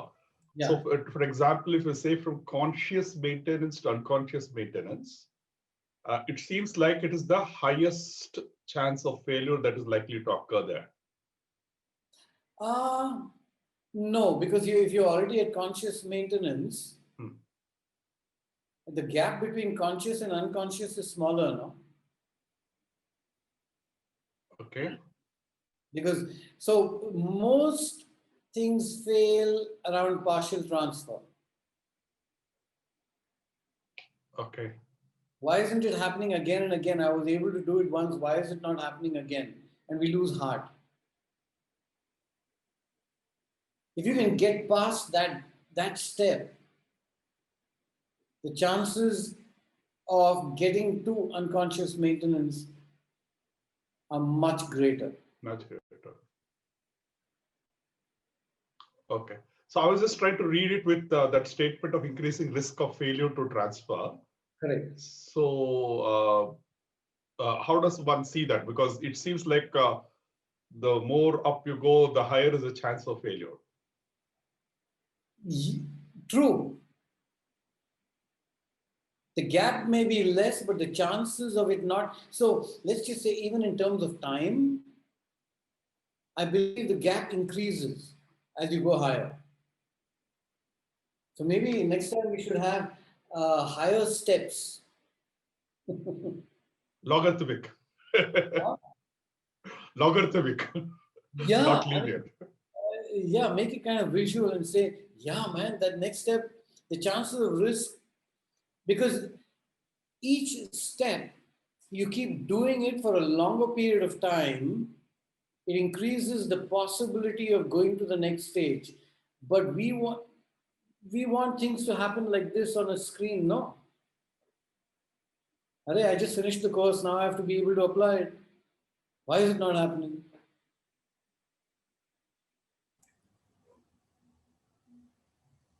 So, so Vishwas, a question here. So, as we go through our program, I'm just wondering, would it help if we were to actually explain this to the participants to help them see the possible journey for themselves? Cognitively, yes, but it has no, they don't have a context because they don't have an experience. Unless you have a lasting relationship with them. Okay, so what will help is consistent contact. So all programs as we know them are designed, especially in the adult world, are designed to fail. Especially when an organization says, I want to see change in behavior, and they want you to do it in 2 days, it's designed to fail. So the question we need to be asking is, okay, great, I'm going to give you a fantastic program. How are you going to help them put it into practice? What are you going to do differently? Because they're going to be different when they walk out of the course. If you want them to change, you can't want them to change under your conditions. You have to create and nurture the conditions in order for them to be able to apply it. You have to create opportunity. You have to offer support.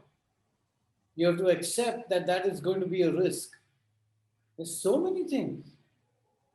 If you're not able to do that, then yeah, I'll entertain them for 2 days, no problem.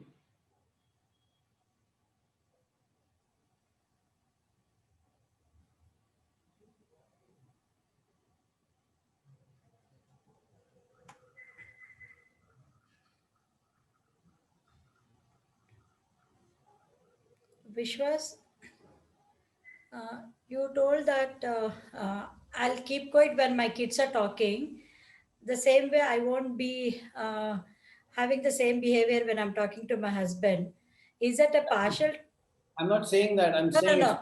I'm saying, like, I'm just giving you a context. Okay, so like sometimes, see, some things we do, like when we are in a working environment, the same behavior. Who's we? I. Thank you. Okay, I'll be having a behavior in a working environment, the same thing at home. If I come back, I won't be having that. Is that a partial transfer, or is it that conditioning towards that particular person or toward particular environment I have? The struggle you're talking about is the initiation piece. Attempts made to apply any aspect of learning to work environment. Let's say it works there. Right? Now, for partial transfer to happen, that necessarily, maybe that's not happening at home. Because we carry so much conditioning in the context of home, right? We look at home as personal, we look at work as work, impersonal. I think the trick is to be able to leave. So expectations at work are different, expectations from home are different. Yes. They're usually greater at home than at work. We know we can't sack our spouses. It changes the way that whole relationship builds. And I think somewhere philosophically, if we can let go of the attachment of expectation from that person, then we'll be in a much better place. So we continue doing whatever we do at work, which seems to be working there, because there's a certain absence of expectation, or it's less than at home. Is that making sense? But then the transfer has not happened actually. Correct. Because the environment is different. No, if it is happening only in the environment, only in one particular environment, how can I say that the transfer has happened?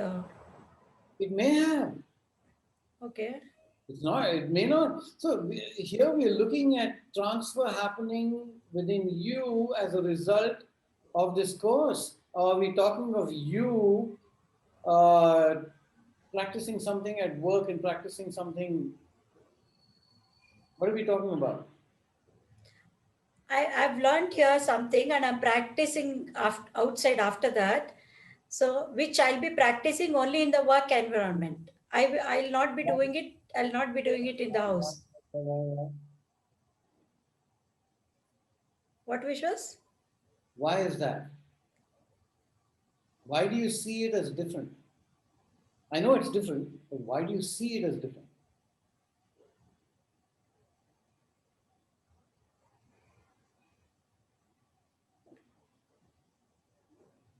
See, the moment you make it different, now, it becomes different.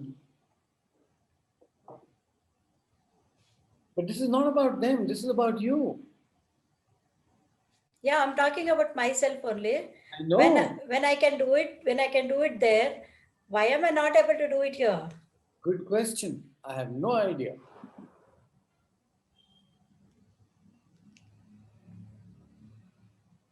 See, that's my no control zone. I can't dive into you and say, Manjula, this is the problem. Okay. Maybe one of these days you will get back to me and say, figure that one out. I know why it's different at home. I figured it now only. No, I was just trying to give me trouble. Yeah. This was there in my mind actually, like when I can do it. I told you in the beginning of the course, I said, you guys know everything that needs to be known. I'm just giving it a language.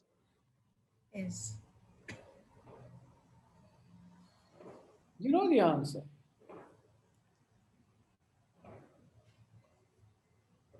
Okay. Content-wise, bye. Now what shall we do? Shall we take a scenario? Okay, which one do you want to take? I think we have time only for one. Let's put that up and I'm going to share with you. Boom. Boom. Oh, okay. So we're going to share with you the scenarios we've got. We need to choose one.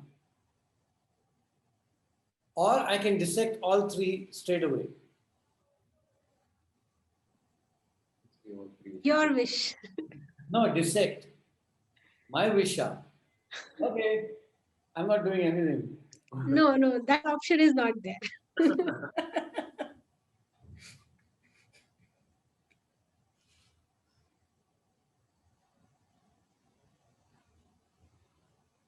Which one do you want to do?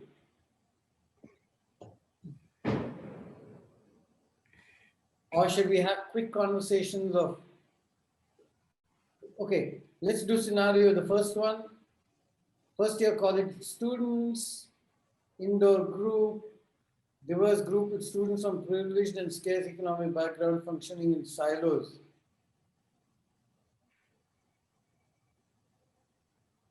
First problem, you've already decided it's a dysfunction. Silos is natural animal behavior.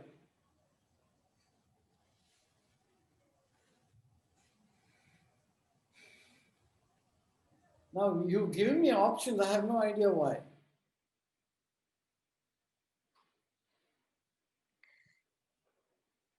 Group need, interesting, as told by the authority. So it's not the group need, it's the authority's need. I would find out the group's need. I would start my conversation there.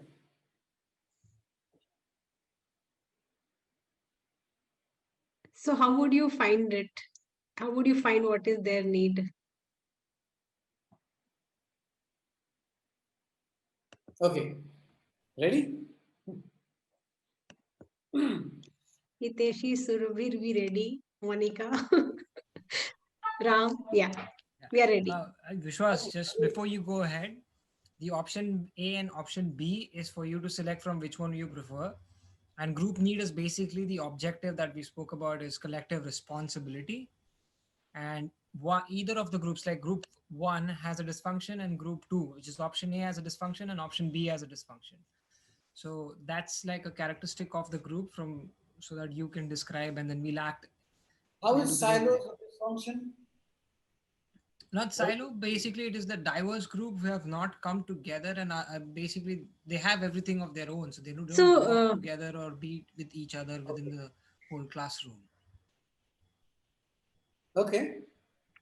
So the problem is collective response. Like they are only thinking about themselves. So when we were discussing, what we basically felt is, if it's a diverse background, and I'm not bothered what's happening in the country. I'm really worried about my future, and that might be true for a person coming from a social economic background where he has seen a lot of struggle. For him, his job, that is the main thing. That's why he's come to college. I don't want to know about what's happening in country or to some religion. I don't care. And then the other is the privileged group. They have too many things to do in their life, say for example, and they also don't care. It is not impacting them. Their life is not impacted by the decisions the government is taking. So Is that true? Yeah. Is that true? They don't realize it. It might be impacting, but they don't realize it. Okay. So, go on. What is it you really want them to be aware of? We want them to be aware that we are not individual, like where we belong to different groups, like be it like within your college, like within your class, you are a group. There are some responsibilities I need to carry out in my class, like in my college, it could be in the community and so on, in my country and as a citizen on earth. At different levels, there are responsibilities which we may not realize. Okay, you ready? Yeah. Right. Can you all please sit in your comfort groups?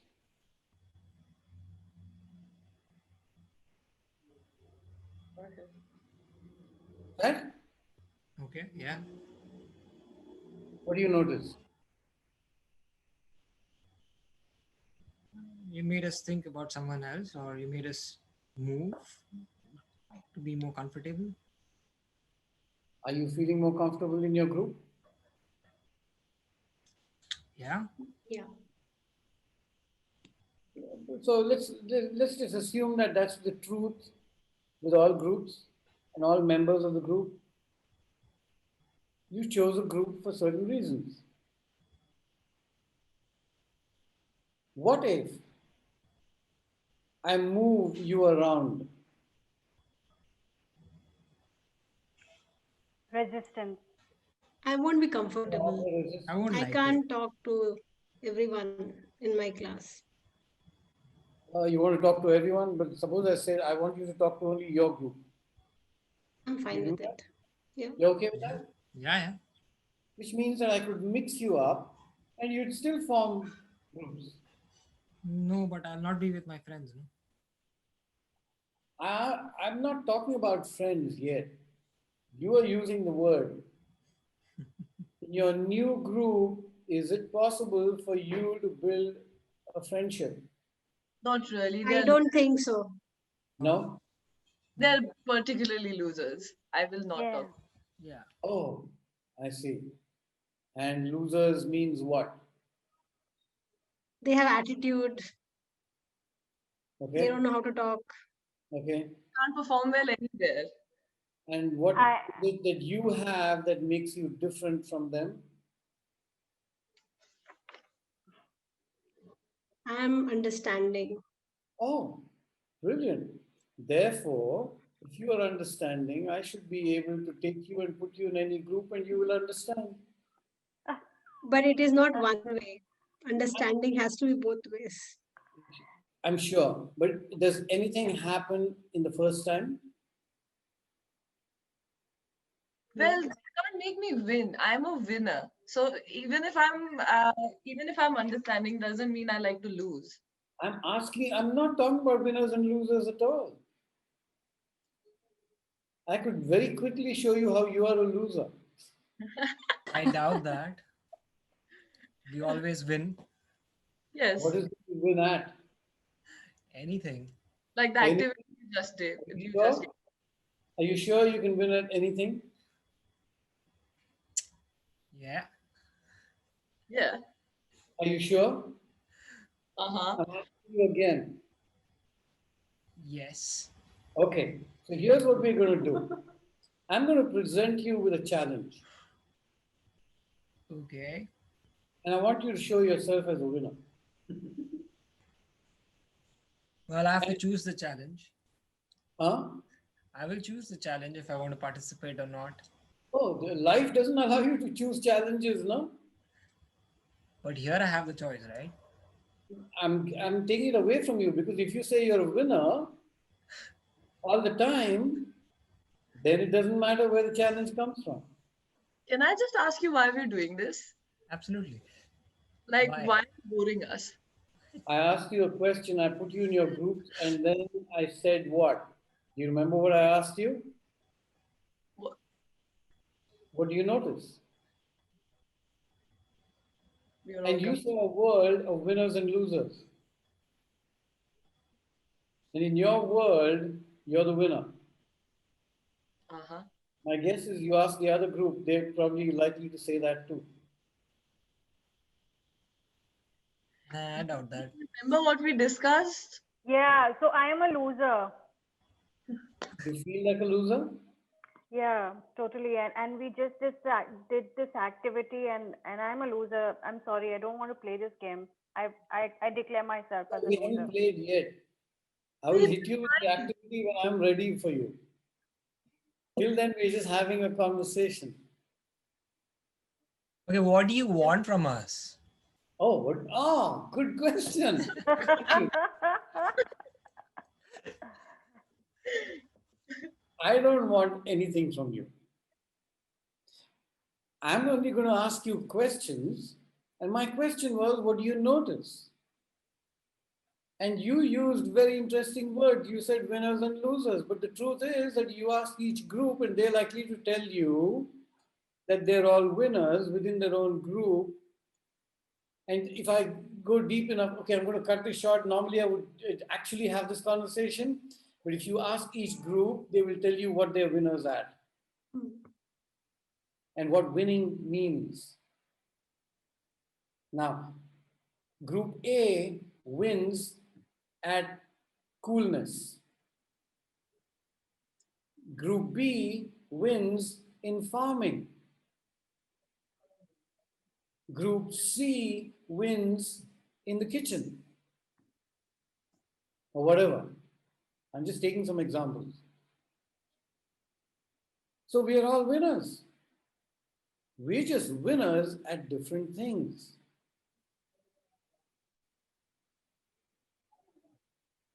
Okay. Oh. Okay? Great. Now the thing is this. When a task is given to you as a class, let's just say I'm going to give you a task that's completely unfamiliar to all of you. And it's one task. What will you do? Depends on the task. If it is interesting, Okay. I think again in our comfort groups we'll discuss instead of working across. Okay, here's the challenge. I want you to plan a 3-day visit to wherever you want to go. Okay? And you can decide wherever you want to go. You've got to give me a reason as to what you are likely to gain from two things. One, from going there, and two, by working together.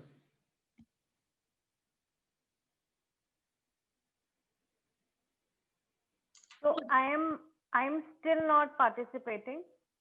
Okay. Because I feel I'm a loser, and I am not saying it anymore because I feel you don't understand me, and I don't have the confidence to work with these other groups and discuss. I come from a certain background. My clothes are different. My mentality is different. I can't speak. I don't have the confidence to speak with them and discuss and plan. I So hear I'm you sitting loud and silently. clear.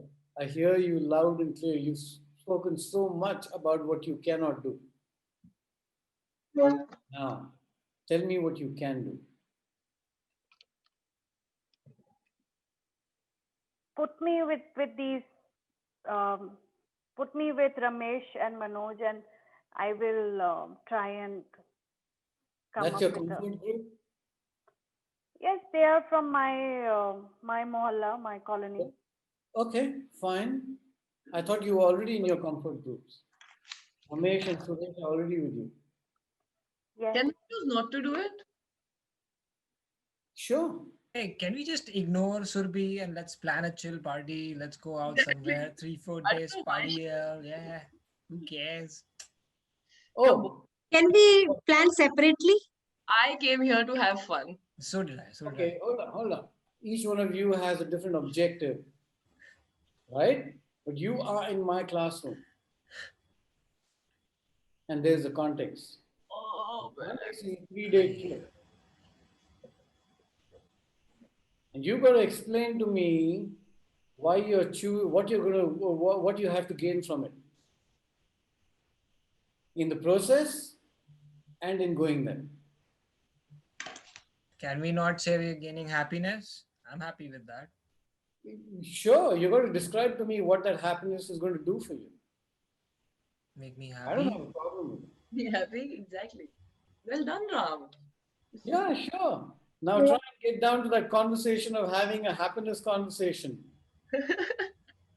But what about expenses? We all have different financial position. Like what will work for some will not work for everyone, right? I want to travel in airlines, and some don't want to. You So make an assumption. So anything. So here's the condition. Anything that you choose to do has to work for everybody.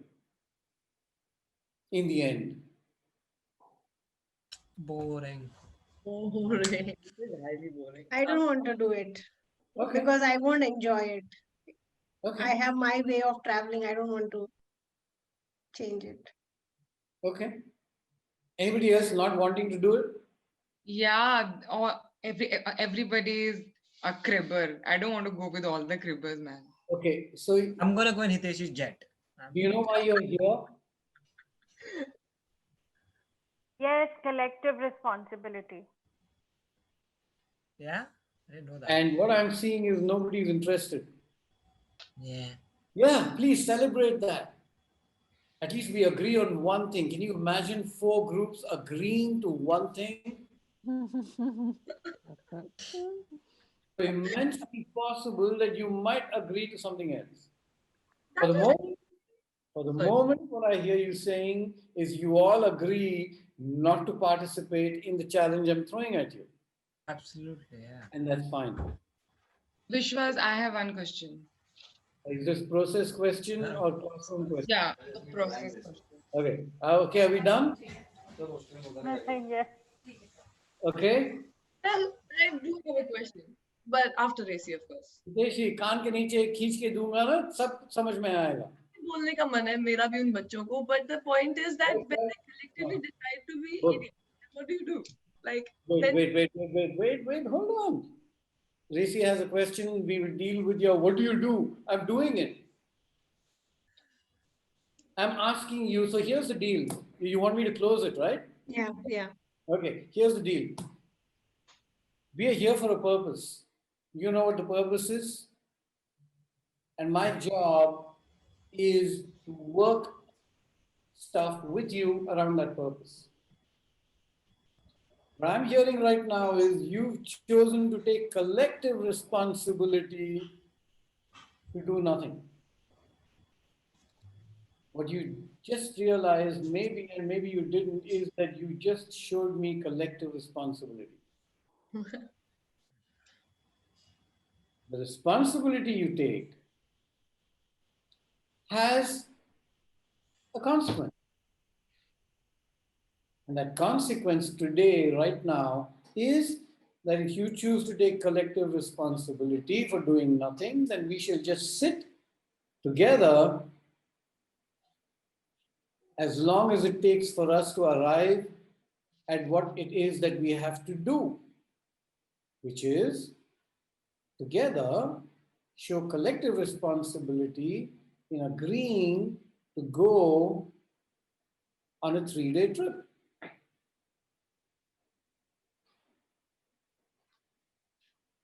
So instead of going somewhere, can we plan a party? I think that everybody might be interested in. What are the 2 things you have to share with me? Okay, what will we learn in the process? And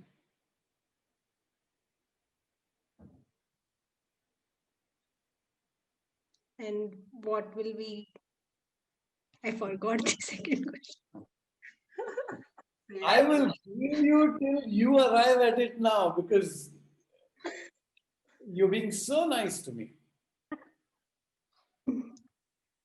I'm going to play the same game that you played with me, but in a very different kind, compassionate manner. I will sit here and you will sit there. So, so I'm just saying that, like, say we would you be convinced if we say we'll plan a party? Do it and now. we'll say we'll have a learning, we Do will. it now. So, and then if say this party is a eyewash because we are not really working as a team. We have ignored some team, like some classmates. You know what this is? No. The polish. I don't think my hair fell off out of God's kindness. Are you sponsoring this? Try it. Good question. Are you sponsoring this? Ram. No. अभी खेलना है ना तेरे को?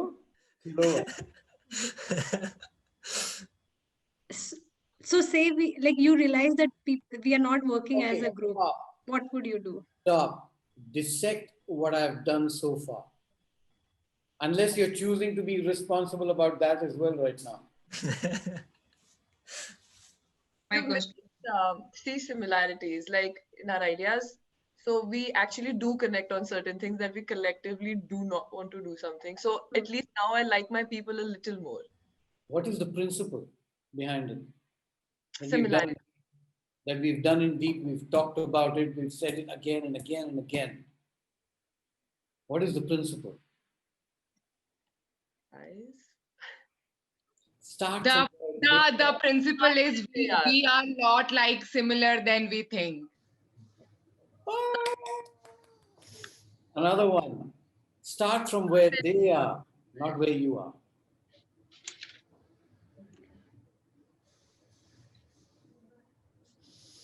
Damn, I was brilliant. भैया ऐसे लोग हाँ मिले हैं. But I can't Which was wrestle my with question? that one. I don't know this group. I will play with you here and now. Which was my question. Yeah. Yeah, so today I was feeling very low because I think I didn't understand at all what's is going on, the transfer. Even when I was discussing scenarios with Dinesh and Rekha, I was like, I don't know what's happening. And even I forgot the timing of the class. I was like lying on the bed and then I woke up and then I opened my laptop and then everything was going fine. Then That's not again, racy at all. sorry, what? That's not racy at all. It's very dull. You should name Yeah, your class. yeah, because I am the one who always come before time for a class, but I don't know. I started feeling disconnected because I think I was having this anxiety that I'm not getting it. And then when you start taking the scenarios, so when you talk about curiosity versus perfection, is the thing which hit me the most.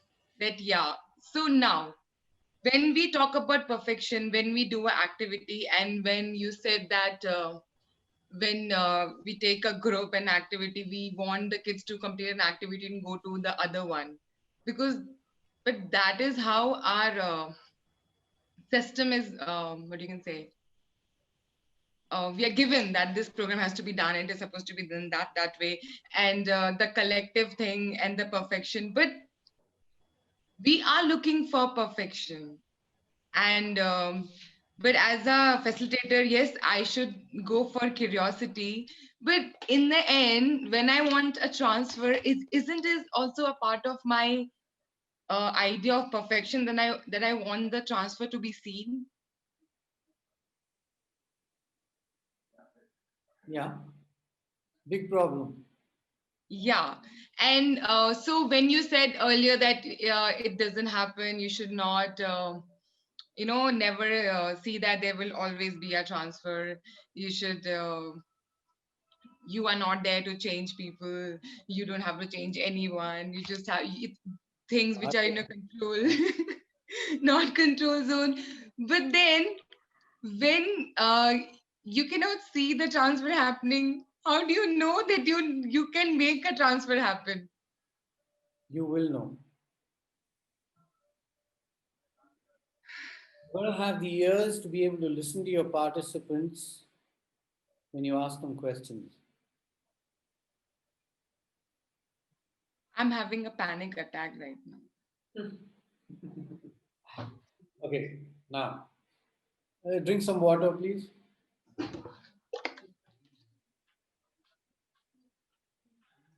None of this is going to come easy. Rule number one, our responsibility as educators is to do everything to enable transfer. Yet,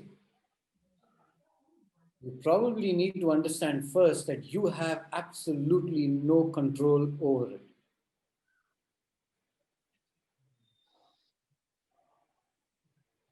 Can you come to terms with that first? And if you can't, don't waste your time worrying about transfer. जो करना है करते रहो, activity के बाद activity, keep them busy, entertain them, enjoy, no problem. If I was happy in that, then I would have been banging my head here. Because Good. obviously, So I have been successful in doing what I say we should all be doing, which is shake up other people's lives.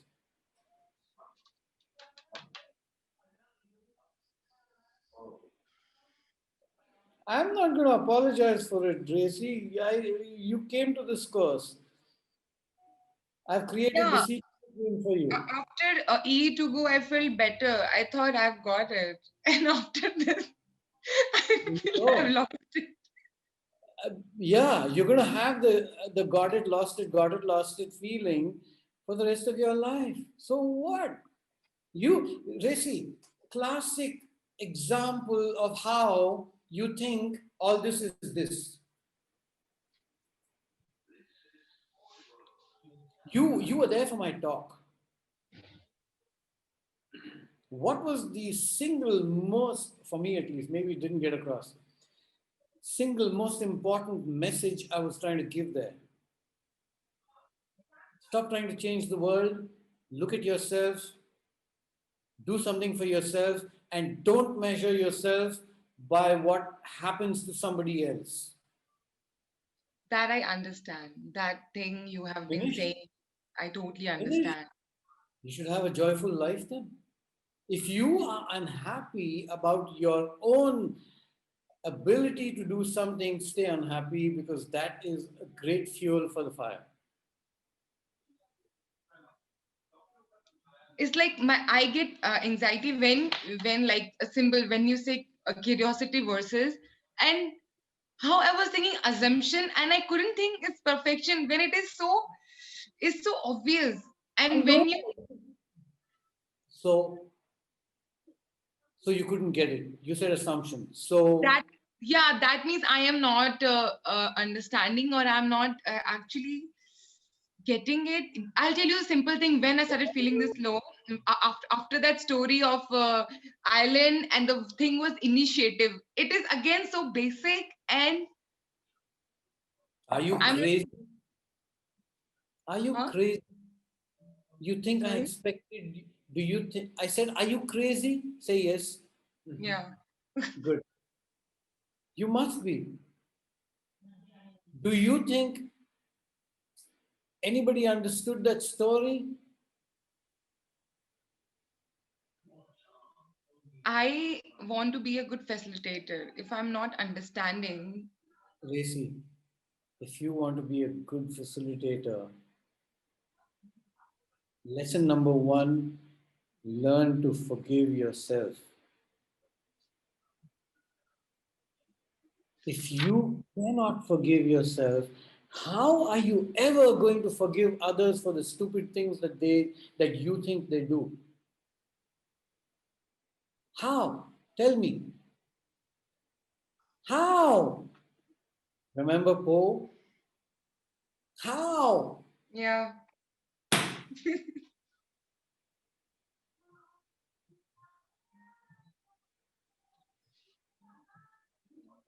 Different ways of saying it. I'm stupid. I couldn't even get it. Damn, it missed me completely.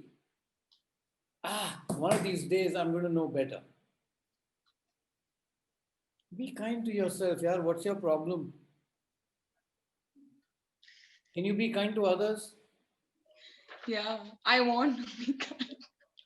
Do you know how to be kind to others? Yeah. When they're hungry, Firstly, you be, feed them. firstly, be kind to be myself. Then only I can be kind to others. Oxygen mask. Yeah. Keep that as, forget everything else that has been, that you think you understood or not understood through deep and this. Forget it all. Just take this one thing. If you can't be kind to yourself, and this can be practiced on a daily basis with everybody that you meet, especially the ones that you're in conflict with.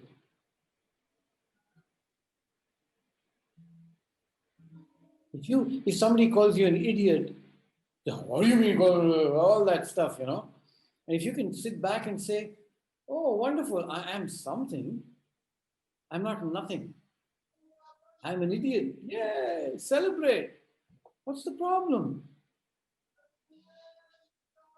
You're That. stupid. Okay, Racy, you're really stupid. Can you show me how you can celebrate that? Yay! Yay, what? Yay, what? I am stupid. Now, do this. Now, don't do that and then say, I'm stupid. Do it together. Wow, really? I'm stupid? Isn't that brilliant? Get it? Next time you catch yourself feeling that way, celebrate your stupidity, yaar. It's not a problem. You're the only one who knows it. Oh, That's a relief. I know, isn't that brilliant? You're the only one everybody else thinks you're smart. You're the only one who knows you're stupid. Okay?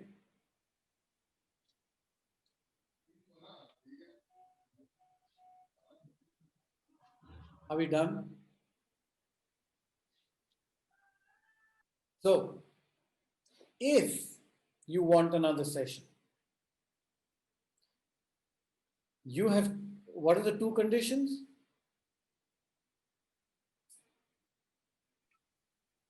We have to process and it should be collectively.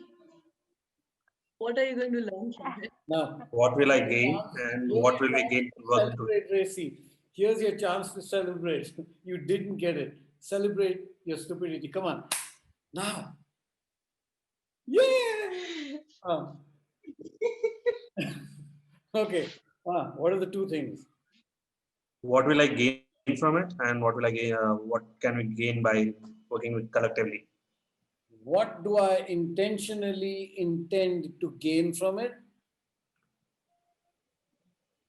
And what is it that you want? And I also need to know what it is that you want.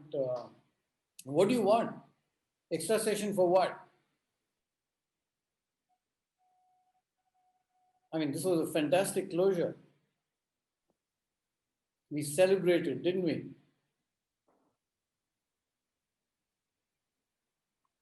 Can we, like, if you can share some stories, because I think metaphors are not that easy to, come up with a metaphor, right? Like we understand the concept of transfer, but for us to plan it, like for me to plan a transfer for a, it is not easy, So maybe for some examples, and maybe that would be good.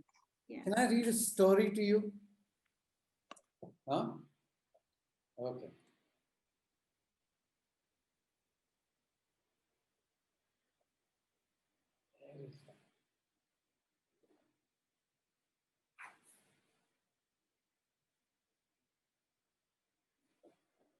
Ready?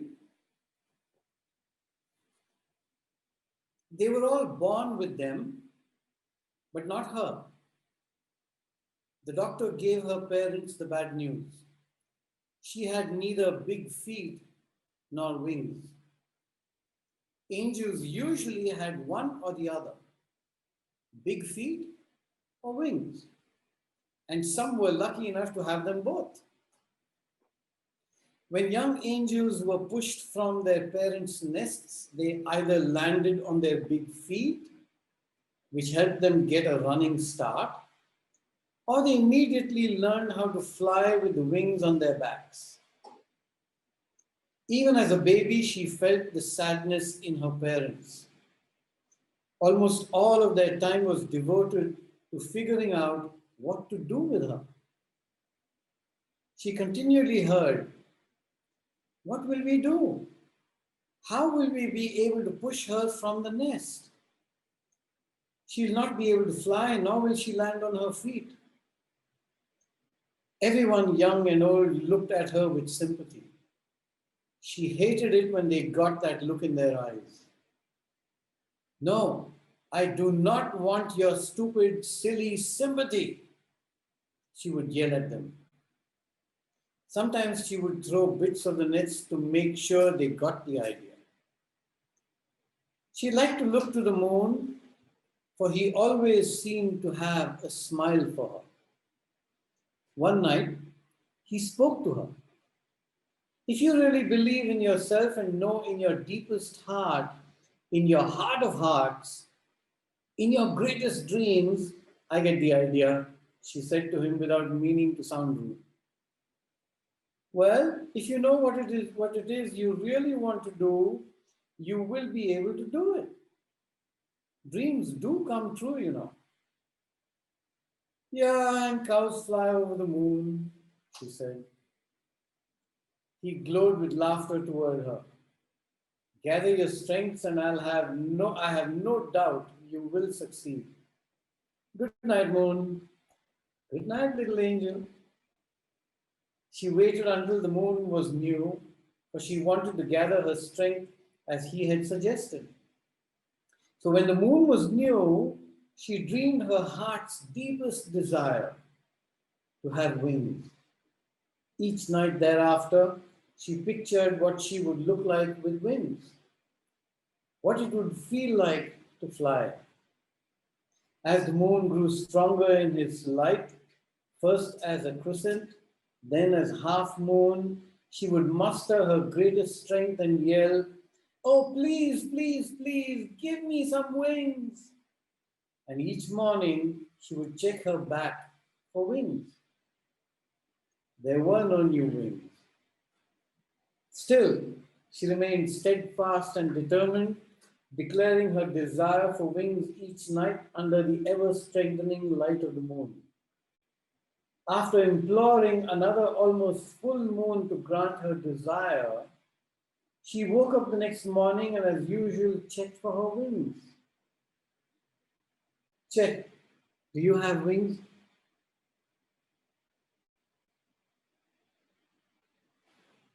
You don't have to tell me.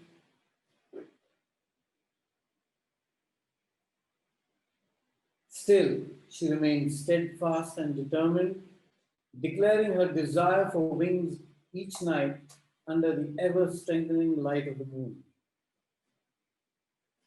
After imploring another almost full moon to grant her desire, she woke up the next morning and, as usual, checked for her wings.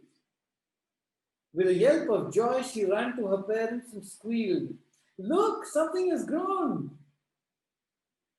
Her parents, however, couldn't join in her enthusiasm as they examined her back, for their disappointment was too great. Her mother stated sadly, "Oh, honey, something has grown, but it is only one small wing and it's the size of a fly's wing. You will never be able to fly with this one very small wing." That night, when the moon rose in all its fullness, the young angel said, "Mr. Moon, I am thankful for the one wing you have given me the courage to grow. And I don't mean to sound ungrateful, but I believe that I will not be able to fly with only this one small wing." Moon answered, "It has been your faith and determination that have grown your wing, and it will be your faith and determination that will give you what you need." The season when all young angels were to leave their parents' nests was fast approaching. Her parents, out of their deep love for her, told her, "We will not push you from our nest. You can stay here all your life if need be." But the young angel went to the edge of her nest and with her one wing and prepared for flight. She closed her eyes and imagined what it would feel like to fly, what it would look like, and what it would sound like. Many of her fellow angels were watching. Some even mocked her, saying, "Ha! Look at her with one wing. She thinks she's going to fly. She's going to land flat on her face." Others were scared for her and yelled, "Don't do it. You'll only get hurt." What do you think is going to happen? She'll fly. Okay. Why? Because she'll not give up. Because she has the courage to do so. So courage gives wings. Determination. Determination gives wings. Intention Gives wings. I mean, look at how many moons she's been doing this. I can't help it but say Red Bull does. Confidence. So does Nike, right? Oh, damn, this would be a great ad for that. Okay. So here's the thing. You sincerely believe that this is going to be a story that ends happily ever after, don't you? Maybe I shouldn't finish it. Why don't I just leave you with that thought? Now you, Fall flat. you are the bird. What would you do to get those wings? You're on the edge of the nest, it's flying season. Oh, damn, what a metaphor. Who wanted metaphors? Here it is, Survi. Here it is. I may not fly, I may fall down. Uh-huh. But what have you been telling the moon? You're the moon. Fly. You're afraid. That's what you started with.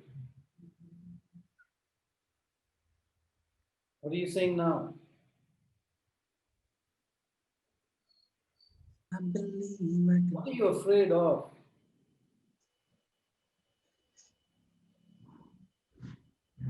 Afraid of failure.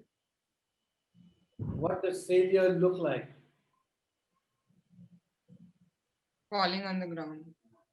Hmm? Falling on the ground. If I'm not able to fly, I'll fall flat on the ground. And then? It's also not being accepted by the community, not being one with what the other birds are. They're all doing it, and I. Meaning. You're giving meaning already. What does it look like? Crashing or dying? Huh? Crashing or dying because I don't have wings. Shameful. Not being happy. Shameful. Being happy. Are you happy now? After the wings? We don't. You remember, you're on the edge of the nest. I don't know. Do you see any? At least I am having that adrenal rush or a hope that I might fly. Okay. I have this hope in me, and this. Telling you? What's the world telling you, Racy? Sorry? What's the world telling you? That you need to fly. No, so that I cannot fly. Okay, yeah. The world is telling me that I cannot fly and I'll fall flat. I might fall flat as well if my wings are not fully grown, but then I want to try. What are you afraid of? Not having wings or falling? Falling. Okay. Look at how it went from.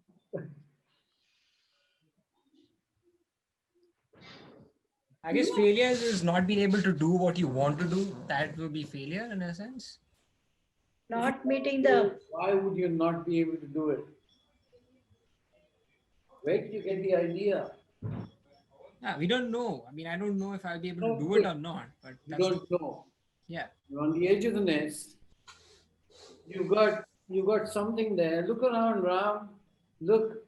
Turn around. Let's see. We got some stubs there that look like wings of a fly. You feel them? Yeah. Yeah. Come on, guys. Do that. You feel it? Yeah. Yeah. Okay. She ignored them all and focused on her images of flying. Her confidence was contagious, and in an attempt to provide some support, her parents and closest friends stood close by. Even they had finally begun to believe, as she had for so long, that her strong determination to fly might bring success. When it was time for her to take her leap, they closed their eyes and silently visualized a picture of her flying safely and gracefully to the ground. With a leap of faith, she jumped. She began to plummet toward the ground, and in a moment of terror, she looked up at the moon. He seemed to be nodding at her reassuringly. He dove deep into her heart and began to feel a flutter in her wing. The flutter quickly increased in strength, slowing her downward spiral. She felt herself being gently lifted up into the air. She was flying. The strong rays of the moon provided a pathway into the sky. She flew day and night, non-stop, for what seemed like forever. She knew her destination, a personal appointment with the moon. I wanted to come and thank you for the power you gave me, she said with sincerity. Moon answered, I am just a symbol of power you hold within yourself. But thank you for this special visit. He smiled like he had never smiled before towards the angel. She gazed in joy and wonder at the sight she beheld. For around the moon, a ring of shimmering light had formed from all the joy he felt. To this day, you will never know when the one-winged angel is flying, for you will see a ring around the moon as he smiles with approval. We can see the ring for sure. The ring around you. So, time for you to get out of the nest, stand on the edge, feel the adrenaline rush. Don't worry, all will be well.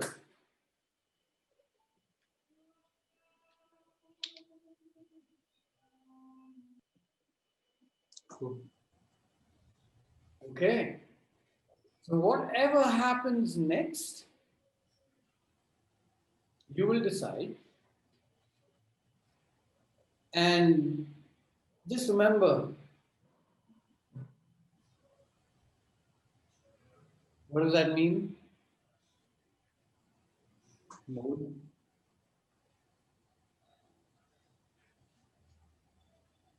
What does that mean? Moon will always be shining. Okay? So you've all got your certificates now. We will send them to you. And we will decide whether another session happens. You've got to decide what for and what it is that you want from it. Because I'm going to come unplanned. No more content. I think we have enough content. Yeah? Okay. Safe travels. Here's a request. On the website, on the landing page, home page, you scroll down, there is a little thing that says share your experience. It's an invitation for you to make how you feel about this course public. It goes in unedited unless it has bad language in it. And you have the freedom to say whatever you want. My invitation is for you to see if you can spend some time, and that is what do you call it? Feedback? Whatever it is, okay? That last little piece. I just want to do it a little differently this time. And I know one thing for sure, that when I say something and say, put it out on the website, it's there for everybody to see. I'm inviting a degree of risk, but I didn't come to this place without it. So I'm certainly looking forward to hearing from you. Put a photograph that expresses whatever you are saying, a frown or a smile or what, your teeth, whatever, just have fun with it. But please do spend some time sharing what this has meant to you.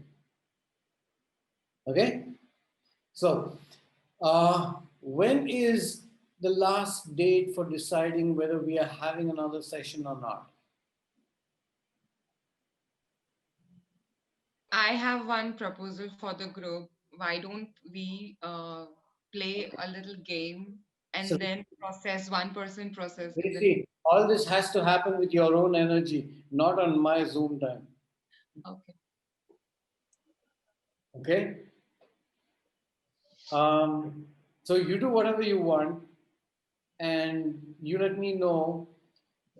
Again, announcement, 30th we need to be able to confirm how many people are going to be there for the outdoor session.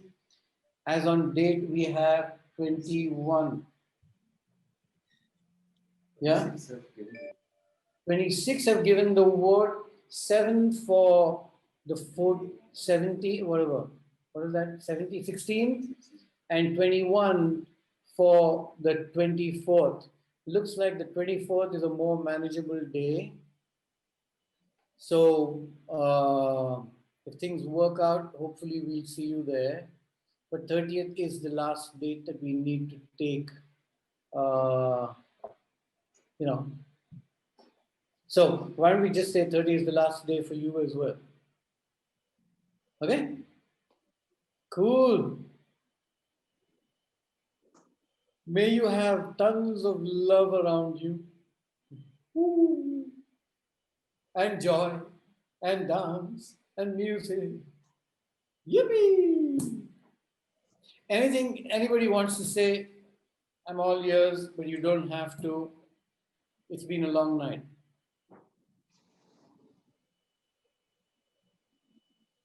I've been repeatedly saying this, and I'll still say it. I am unsure of how much and what I've learned, but for the, I think so. So I share so much that Racy has shared, and hence I became silent after her experience. Um, for the last 2 years, I was in depression, thinking I'm a fraud, and whatever I've done for the last 13 years as a facilitator was wrong. And I wish this course, or I would have met you earlier, but I'm so glad and so grateful right now that this happened. I'm again repeating, I don't know how much really got in or how much bounced off, but I'm so glad that this happened because this gives me hope to at least get on the edge and then jump.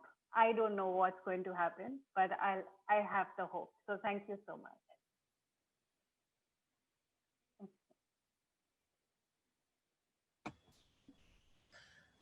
Vishwas, thanks for doing this. As much as it was at the beginning intimidating and deep, but it has turned out very, very fruitful, I must say, and it has been a great experience. Like, I do have inhibitions when it comes to online learning. I can't attend as much of online session. I'm not tech savvy, and it creates a lot of disturbance for me to be online like this.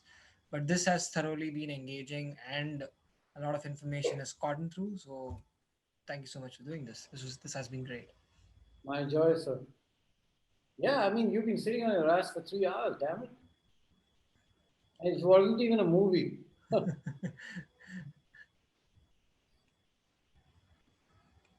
So this was amazing. I came with one I just needed a couple of answers, and I think today's role play, it cleared a lot of doubts, like so many doubts, and I think I finally kind of understood. Start with there. I don't think I got it until now, but I guess. So Whatever thank it is that you got today, whatever it is you got today, write down what it means to you in your language because you will have your own interpretation of it, and that's more important than anything that's being said today.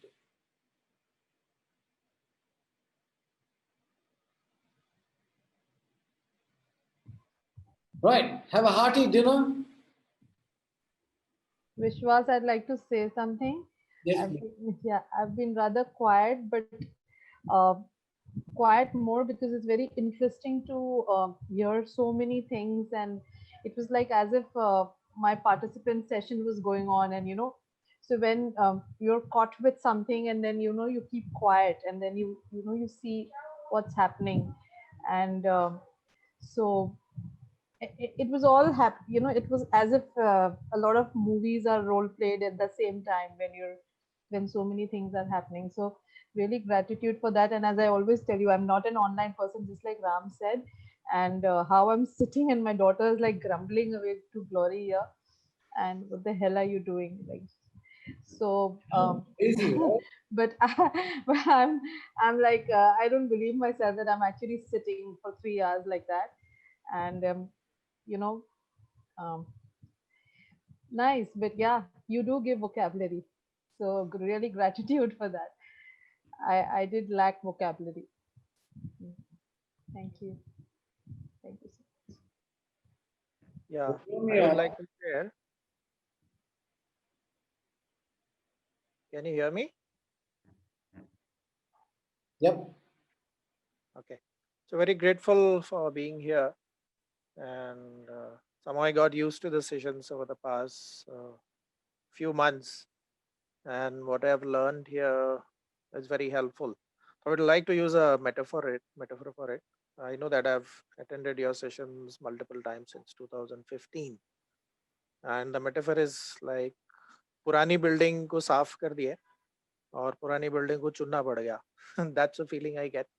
So very refreshed, and I would like to apply this in my day-to-day work. So looking forward to try some of these new learnings that I've built up over the last 4 or 5 years. So thank you.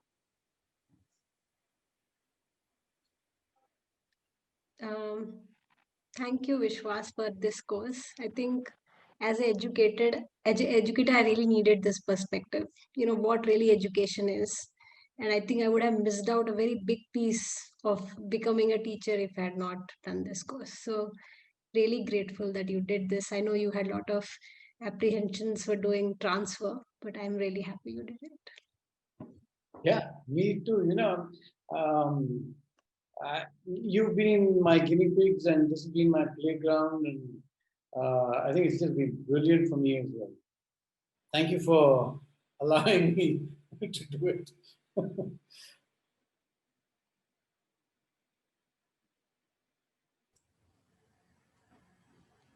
Okay, stay safe, stay happy. Thank You're you. to the nest. Thanks a lot, sir. You've got your wings. You just have to find them. You have to be able to see them.